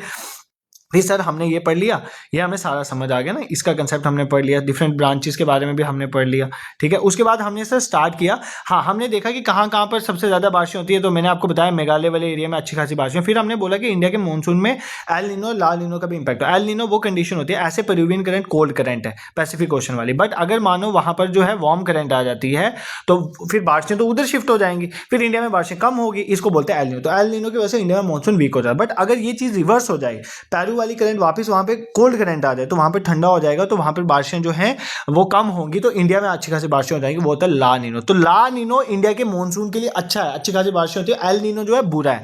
इसी तरह जो हमारा पॉजिटिव साउथ जो ओशन इंडेक्स है उसके लिए याद रखो कि वो ला नीनो ही है, समझ लो, उसकी वजह से इंडिया में बारिशें ठीक ठाक होती हैं। और नेगेटिव वाला मतलब इंडिया के लिए नेगेटिव है, वो एल नीनो है, उससे इंडिया का मानसून जो है वीक हो जाता है, ठीक है। फिर हमने लोकल विंड्स के बारे में पढ़ा, जैसे लू चलती है पंजाब बिहार वगैरह एरिया में गर्मी, और नॉर्थ वेस्टर चलती है वेस्ट बंगाल उड़ीसा असम में, ठीक है, समर के महीने। काल बैसाखी जो अप्रैल के महीने में चलती है, ठीक है, बैसाख के महीने, वो ऑलरेडी तभी तो आपको बैसाख बताया था कि वो क्लियर हो, असम वेस्ट में ये टी जूट की ग्रोथ के लिए अच्छी। अब ये पेपर में पूछेगा भाई, कैसे पूछेगा, क्वेश्चन यहीं से तो बनेगा, स्टेटमेंट कहाँ से, और को स्टेटमेंट आसमान थोड़ी टपक दिया, स्टेटमेंट यहीं से बनती है कि जो काल बैसाखी है वो सर्दियों के महीने में चलती है, विंटर कोल्ड विंड है, नहीं भाई ये वार्म विंड है, बैसाखी के महीने में चलती है। और ये जूट टी और राइस की क्रॉप्स के अच्छा नहीं है, बिल्कुल अच्छा, वेस्ट बंगाल में चल रही है तो अच्छा ही है ना। असम में इसको बरदोली छेरा कहते हैं। प्री मानसून शॉवर के बारे में समझा, और जो मैं PYQ डिस्कशन वाले सेशन लगा रहा हूँ, मैंने एक प्लेलिस्ट भी बनाई हुई है, previous year question latest trend वाली, उसको अच्छे से देख लेना, that will help you out, ठीक है, इन योर एग्जाम। ये हमने अच्छे से कवर कर लिया।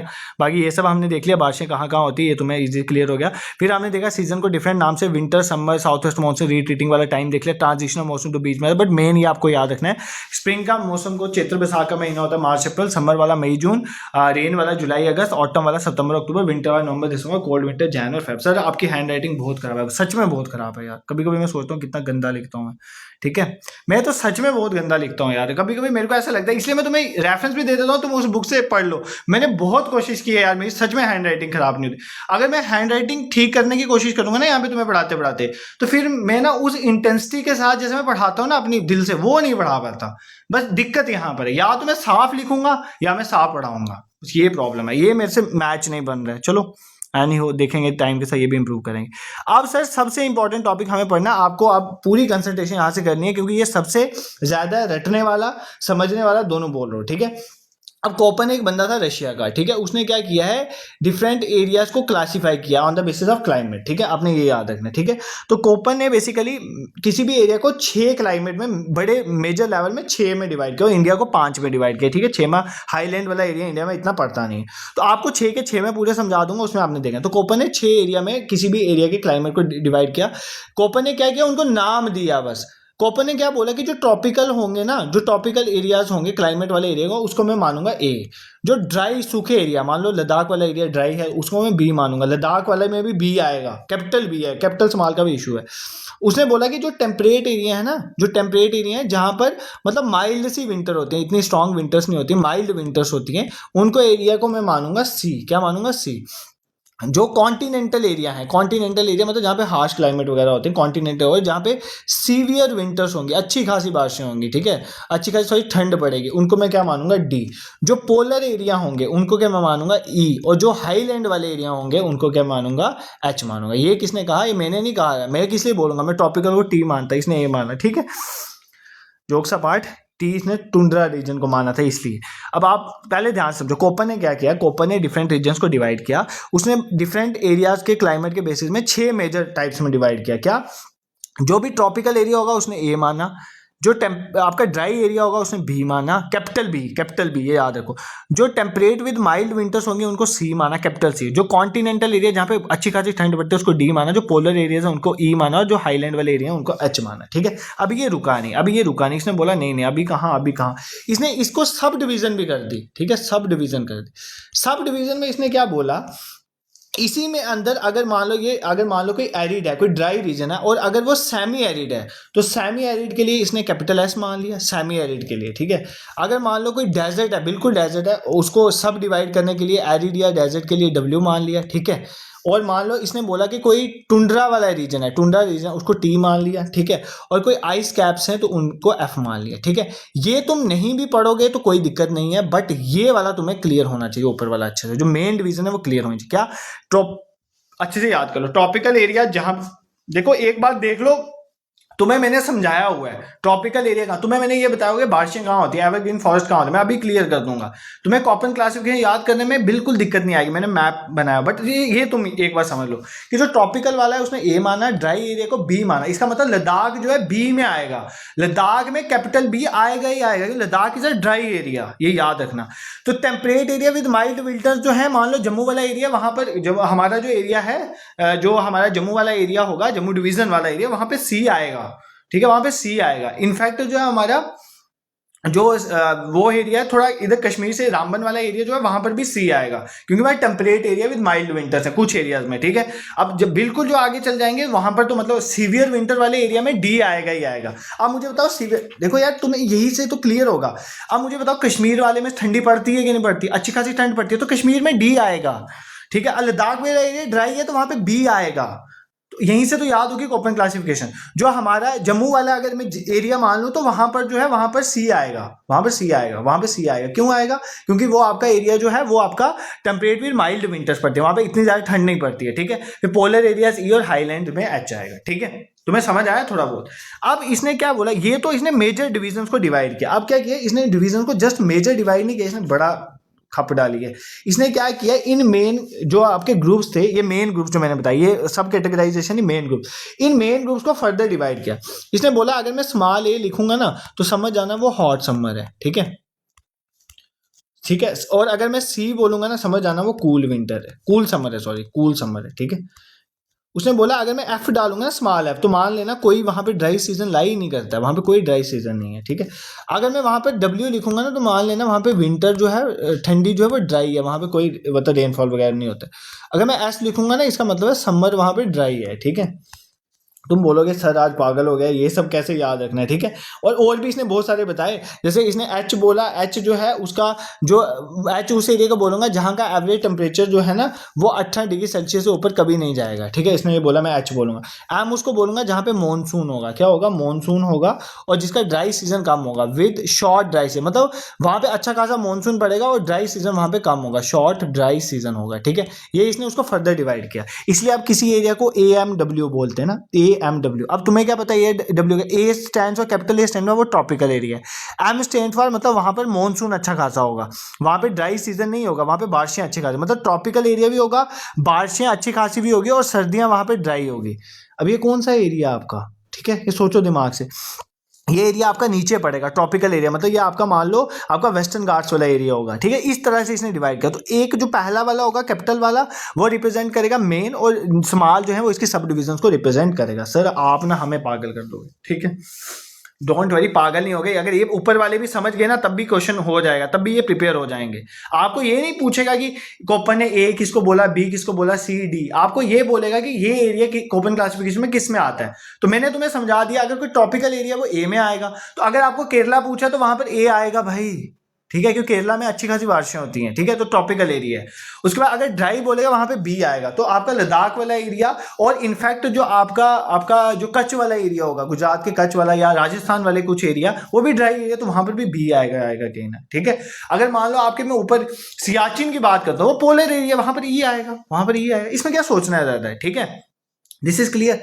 तो मान लो आपका कुछ आपका उत्तराखंड के ऊपर वाला एरिया वो टुंड्रा रीजन भी है, तो वहां पर ईटी आ जाएगा। ईटी क्यों आएगा? ई स्टैंड फॉर, क्योंकि वो जो है पोलर भी है, और टी स्टैंड फॉर वो टुंड्रा भी है, तो वहां पे ईटी आ जाएगा। मतलब आपको इस तरह से समझना है। तो अगर कोई ऐसा एरिया जहाँ पे माइल्ड सी विंटर पड़ती है वहां पे सी आए, इसका मतलब जो आपका नॉर्दर्न प्लेन वाला एरिया पूरा आपका यूपी बिहार, आपका जम्मू वाला एरिया हो गया, ये पूरा एरिया जो है पंजाब का कुछ एरिया, हिमाचल, नीचे हरियाणा वाला एरिया, ये सारा सी में ही आएगा, क्योंकि इधर विंटर्स उतनी ज्यादा ठंड थोड़ी पड़ती है। बट अगर मैं कश्मीर की बात करूंगा वहां पे तो अच्छी खासी ठंड पड़ती है, तो वो सीवियर विंटर वाला होगा, तो वहां पे डी कैपिटल आएगा। समझ रहे हो? थोड़ा ये दिमाग लगाना है बस आपने।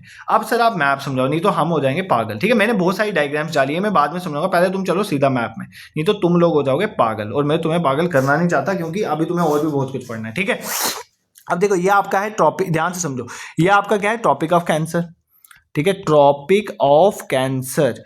और ट्रॉपिक ऑफ कैंसर और इक्वेटर के बीच में जो एरिया होता है इसको बोलते हैं ट्रॉपिकल एरिया। कौन सा होता है? Tropical area. और ट्रॉपिकल के लिए कॉपर ने क्या बोला था? ए। इसका मतलब यहाँ पर जो होंगे ना सब ऑलमोस्ट ए ही होंगे। जैसे ये देखो AMW है, ये AS है, ये AW है, तो सारे AW। आप बोलोगे सर ये BSHW कहाँ से आ गया? बी तो ट्रॉपिकल नहीं आता है, बी तो रिप्रेजेंट करता है ड्राई को।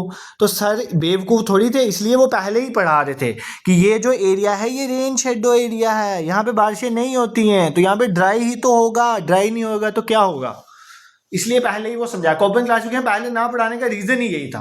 मैं तुम्हें चिल्ला चिल्ला के बोल था ये वेस्टर्न घाट्स के रेन शेडो एरिया में पड़ता है, यहाँ पे बारिशें अच्छी खासी नहीं होती है, ड्राई एरिया, इसलिए यहाँ पे बी आया है। तो अगर पेपर में आपको बोल दे कि आपका जो आंध्र प्रदेश का कुछ एरिया, हैदराबाद में बारिशें बहुत कम होती हैं, तो अगर बोलेगा हैदराबाद वाला एरिया BSHW, तुम बोलोगे सर तो पागल है, सर ने बढ़ाया था कि ट्रॉपिकल एरिया ए होता है तो हम ए डालेंगे, बट मैंने तुम्हें ये भी तो बताया था कि ये एरिया ड्राई है, ये एरिया जो है वो क्या पड़ता है? ये रेन शेडो एरिया पड़ता है, इसलिए इसका BSHW है। ठीक है, AMW मतलब monsoon type with short dry season, मैंने ऑलरेडी आपको बताया। ठीक है, एम का मैंने आपको बताया था मॉनसून टाइप होता है जहाँ पे ड्राई, तो AMW इसका नाम है। तो आपका जो AMW वाला एरिया वो कौन सा एरिया है? आपका जो वेस्टर्न घाट्स वाला एरिया।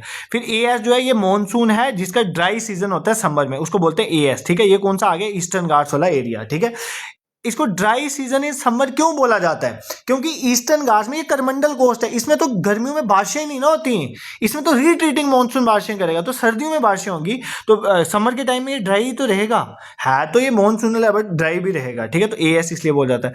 AW इसको इसलिए बोल जाता है ये tropical savanna type climate, but ये नीचे वाले सारे ए वाले हैं बस इसको छोड़ के। क्यों? क्योंकि ये ऐसा एरिया है जहां पर आपका रेन शेडो एरिया में पड़ता है। ठीक है, दिस इज क्लियर, तुम्हें कोई दिक्कत नहीं है यहाँ पे। ठीक है, तुम्हें आप थोड़ा थोड़ा समझ आ रहा है, तुम्हें मेरा पढ़ाना दिमाग में घुस रहा है। अब ये देखो, ये जो आपका डेजर्ट वाला एरिया है ये आपका इसमें बी है, तो क्या है? ये जो है BWHW, ये आपका मान लो ये पूरा जो आपका वो एरिया आ गया ना, कौन सा?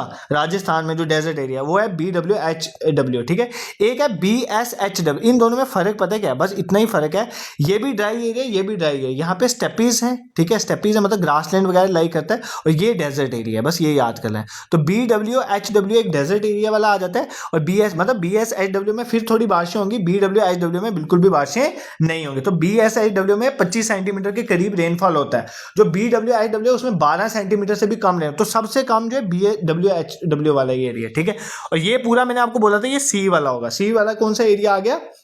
जिसका हमने बोला कि माइल्ड जो है विंटर्स होते हैं, तो CWG आपका जो आपका जम्मू वाला रीजन जो है वो भी CWA CFA में पड़ता है, वो भी अभी देखेंगे। ठीक है, ये भी क्लियर है। ये ऊपर वाला एरिया, ये कुछ ही एरिया, आप ये इस एरिया में कहाँ पोलर है, ये ऊपर वाला एरिया जो है ऊपर सियाचिन वगैरह ये पोलर में आ जाता है, तो ई यहाँ पे लिखा हुआ है। ठीक है, इसी तरह यहाँ पर जो टुंड्रा एरिया है तो यहाँ पर आप ET भी लिख सकते हो, ये ET वाला है। फिर ये देखो ये DFC वाला एरिया आ गया है। ठीक है, DFC वाला एरिया मतलब आपके अरुणाचल का भी कुछ ऐसे एरिया जहाँ पे अच्छी खासी ठंड पड़ती है, तो वो आपका D एरिया आ गया, मतलब जहाँ पे सीवियर विंटर्स होती हैं। तो ये आपको एरिया सारे क्लियर होंगे। आई होप तुम्हें कॉपन क्लासिफिकेशन इंडिया की अब समझ आई होगी, आज तो ये क्लियर हुआ होगा। ठीक है, अब आप बोलोगे कि सर आपने तीन नहीं, आपने बोला था कि मैं कश्मीर और लद्दाख। देखो आपको मैंने कॉपन क्लास में पढ़ाते वक्त पढ़ाया कि लद्दाख जो है वो कौन सा एरिया है? ड्राई एरिया, तो ड्राई के लिए बी यूज करते हैं ना, तो BW के लद्दाख का याद कर लेना। ठीक है, तो बी मैंने आपको पहले ही बता दिया। आपको मैंने बोला कश्मीर वाली जो वैल्यू है, कश्मीर वैली जो है वो एक सीवियर विंटर वहां पर होती है, तो उसके लिए मैंने आपको बोलता डी होगा ना, सीवियर विंटर वाला, कॉन्टिनेंटल में सीवियर विंटर, तो DFB उसके लिए याद करोगे। और जो जम्मू वाला रीजन है ना, जम्मू वाला रीजन जो है वो सब ट्रॉपिकल ह्यूमिड एरिया। कौन सा है? सब ट्रॉपिकल ह्यूमिड एरिया है, तो मतलब ह्यूमिड क्लाइमेट है यहाँ पर। तो ये जो एरिया होगा ये सी वाला हो गया, तो यहाँ पे CWA CFA ऐसे जो है वर्ड्स हैं यूज करेगा, तो ये यहाँ पर लाई करते हैं, ठीक है। तो ये थोड़ा पढ़ लें। बाकी इंडिया के, अब आपको कोई पूछे, एक मिनट ना, तो बिल्कुल ऐसे जो मैं बोलूंगा अपने दिमाग खोलो, जो मैंने पढ़ा है। अगर आपको मैं पूछूं कि जो आपका, बिल्कुल एक बार मेरी बात सुनो, बस कुछ देखना मत मैप शैप, ठीक है। इसी तरह से रिवाइज होती हैं चीजें, और तुम भी ऐसे ही पढ़ा करो। जैसे मान लो मैं अपनी हैबिट बताता हूँ, जैसे मान लो मैं कभी कोई दिन को टॉपिक पढ़ता था और रात को जब सोते वक्त ना मैं दिमाग में सोता था, विजुअलाइज करता था कि मैंने क्या पढ़ा है, और मुझे मान लो कोई चीज याद नहीं आती, फिर मैं उठ के बुक खोल के वो पढ़ ले, वो बेस्ट चीज होती है रिवाइज करना। तुम भी सब कुछ बंद करके ना एक बार सोचो कि आपका जो नीचे वाला एरिया होगा, ठीक है, कौन से वाला, AMW कौन सा होगा, आपने सोचना है। ए सर ने बोलता है ट्रॉपिकल है, ट्रॉपिकल नीचे वाला, इसका मतलब जो है ट्रॉपिकल नीचे वाला, इसका मतलब वो केरला वाला एरिया हो सकता है, ठीक है, AMW वहां पर। फिर AS जो है, AS अगर बोलूंगा तो वो भी आपका नीचे वाला एरिया ही होगा, तो ये याद रखना। फिर अगर मैं आपको बोलूं BWK, बी मतलब समझ लो डेजर्ट वाला एरिया, तो अगर ऑप्शन में कहीं पर आपको डेजर्ट वाला एरिया लद्दाख दिख रहा है, या BWHW में अगर आपको वो वाला एरिया दिख रहा है, क्या बोलते हैं नीचे थार डेजर्ट वाला, तो आप उसमें लगा सकते हो। इस तरह अगर आपको मैं बोलूँ सी वाला कोई है, तो सी वाला मतलब वहां वो एरिया आएगा जहां पर माइल्ड सी विंटर पड़ती है, तो अगर आपका कोई भी आपका नॉर्दर्न प्लेन्स वाला एरिया, आप उसको लगा सकते हो, इनफैक्ट जम्मू वाले एरिया में भी। और मान लो अगर मैं किसी में यूज कर रहा हूँ डी वाला, तो आपको पता है डी वाला सर ने बोला था कि वो कौन सा एरिया में आता है जहां पर सीवियर विंटर्स पड़ती हैं, तो आप कश्मीर वैली वगैरह या अरुणाचल के कुछ एरियाज को लगा सकते हो, ठीक है। This is clear. अब यहाँ पे फर्दर भी देख लो, ए वाला जो है ट्रॉपिकल एरिया है, बी वाला ड्राई है, सी वाला वार्म टेम्परेट मतलब जो मिड लैटिट्यूड एरिया, डी वाला कोल्ड स्नो मतलब अच्छी खासी ठंड पड़ती है, ई वाला जो है कोल्ड क्लाइमेट्स हैं, और एच वाला हाईलैंड में पड़ता है। इसकी फर्दर डिविजन्स भी यहाँ पे की हुई हैं, जैसे ट्रॉपिकल जो वेट वाला एरिया उसमें AF होगा, या ट्रॉपिकल मॉनसून जैसे आपका मॉनसून भी शॉर्ट ड्राई सीजन या केरला वाला area, tropical wet and dry वाला विंटर जिसमें ड्राई होती है, करमंडल कोस्ट, ठीक है, ये देख लेना यार। BSH मतलब ये है ड्राई वाले, BSW, BSK, BWD, इनकी फर्दर डिविजन्स भी, आप इतना तुम कैसे याद रखोगे, बट थोड़ा बहुत आइडिया तो आज आपको लग ही गया। मैं इतना ही पढ़ाऊंगा जितना तुम आइडिया ले सको, बाकी इसमें तुम देख लेना, PDF वगैरह में शेयर कर दो, मुझे एक बार मैसेज कर देना जो व्हाट्सएप में डाला है, PDF में टेलीग्राम में शेयर कर दो। ये लिखा हुआ नहीं आएगा, बट ये जो मैंने ये स्क्रीनशॉट डाले हुए हैं ना, ये तुम्हें थोड़ी हेल्प कर देंगे, मैं कहीं ना कहीं से उठाएं, कुछ NCERT से उठाएं, कुछ डिफरेंट साइट से। जैसे A जो है ट्रॉपिकल है, B ड्राई है, तीसरा वार्म टेम्परेचर, D मान लो स्नो कवर वाला है, E तो और कोल्ड क्लाइमेट, H हाईलैंड को बोला जाता है, ठीक है। हाईलैंड का मतलब क्या होता है, ये जो ये 5 कंपोनेंट जो है ना, ये 5 कंपोनेंट टेम्परेचर के साथ ज्यादातर लेंगे। ये वाला जो कंपोनेंट है ये हाइट के साथ है। हाईलैंड मतलब जैसे जैसे आप ऊपर जाते जाओगे ना तो टेम्परेचर डिक्रीज हो जाता है, तो वो कोल्ड एरिया बन जाएगा, ठीक है, कोल्ड एरिया वाला बन जाएगा। तो ऐसे क्लियर कर लेना। इसके फर्दर भी इस मैप के थ्रू भी एक्सप्लेन किया। ए जो है ट्रॉपिकल ह्यूमिड, इसको ट्रॉपिकल वेट में, ट्रॉपिकल सवन्ना, ट्रॉपिकल मॉनसून 3 में ड्राई डिवाइड किया। फिर बी जो है ड्राई, ड्राई में डेजर्ट खतरनाक वाले BWH, स्टेपीज वाले मैंने आपको बोल दिया जैसा हरियाणा का कुछ एरिया होगा। फिर मिड लैटिट्यूड में BWK, BSK, ठीक है, मिड लैटिट्यूड में ऊपर मतलब जो आपका ये आ गया लद्दाख वाला एरिया। अब देखो ना सब टॉपिक का मतलब ये ड्राई है, ये भी ड्राई है, ये भी ड्राई है, बट फर्क ये है कि ये ड्राई जो है लोअर लैटिट्यूड में या मिडिल लैटिट्यूड में, फिर मिड लैटिट्यूड में और आगे जैसे मेडिटेरेनियन हो गया, ह्यूमिड सब ट्रॉपिकल ये, फिर सेवियर विंटर्स आ गए, फिर पोलर आ गए, फिर हाईलैंड आ गए, ठीक है। जितना मुझे समझाना था मैं तुम्हें समझा चुका हूँ। I hope this is clear to you, तुम्हें इसमें कोई दिक्कत नहीं होगी। देख लेते हैं कुछ और तो नहीं डाला, आई थिंक और कुछ नहीं होगा, यही बस इंपॉर्टेंट था आपका, ठीक है। This is clear to you. I hope आपको ये लेक्चर पसंद आया होगा। मैंने अपनी तरफ से तो कोशिश की तुम्हें वेदर क्लाइमेट अच्छे से क्लियर हो जाए, but my suggestion to you इसके बाद एक बार NCERT से इसको पढ़ लेना, और कोई भी इंपॉर्टेंट PYQs जो हैं वो 1-2 लगा लेना इस साल में जो आए गए हैं, तो वहां से हेल्प में। This is for today. अगर आपको सेशन पसंद आए, यू कैन सपोर्ट में सब्सक्राइबिंग दिस यूट्यूब चैनल। बाकी टेलीग्राम व्हाट्सएप को जरूर ज्वाइन करो। जितने भी जूनियर असिस्टेंट FA के एस्पिरेंट्स हैं, आपके मॉक टेस्ट भी अवेलेबल हैं। आप गूगल में जाके awakeningclasses.in, क्या लिखना है, awakeningclasses.in, तो आपके जूनियर असिस्टेंट और finance account assistant mock test भी आपको अवेलेबल कराएं। बाकी ये कोई पहला आपका मैराथन सेशन नहीं है, ample of marathon session are available to you on complete marathon session playlist, वहां पे जाके देख सकते हो, और बाकी भी सेशन वहां पर अवेलेबल है, आप उनको कवर कर सकते हो। और आप मुझे कमेंट सेक्शन में जरूर बताना और कौन कौन से टॉपिक रहे। कुछ तो मुझे पता है जैसे culture and heritage of India का पार्ट 2 रहता है, जम्मू कश्मीर ज्योग्राफी का पार्ट 2 रहता है, और भी जो सेशन आपको लगता है कि वो होने चाहिए। और आई एम प्लानिंग की देखो एक इडियम फ्रेजेस तो मैं PYQs करवा चुका हूं, अब एंटोनिम साइनोनिम्स का ऑल JKS भी PYQs मैंने कवर, उसके बाद में एक जनरल इंग्लिश का भी कंप्लीट मैराथन सेशन लूंगा। कंप्यूटर के मैं भी 2 ले चुका हूं, बट तुम्हारा डाउट थे कि सर डेसिमल वगैरह वाले टॉपिक्स के नहीं हुआ, तो वो मैं ट्राई करूंगा किस सेशन में ले लूंगा। बाकी तो मुझे कमेंट सेक्शन में बताना, ठीक है, उसको हम कवर करें। This is for today, thank you so much for watching.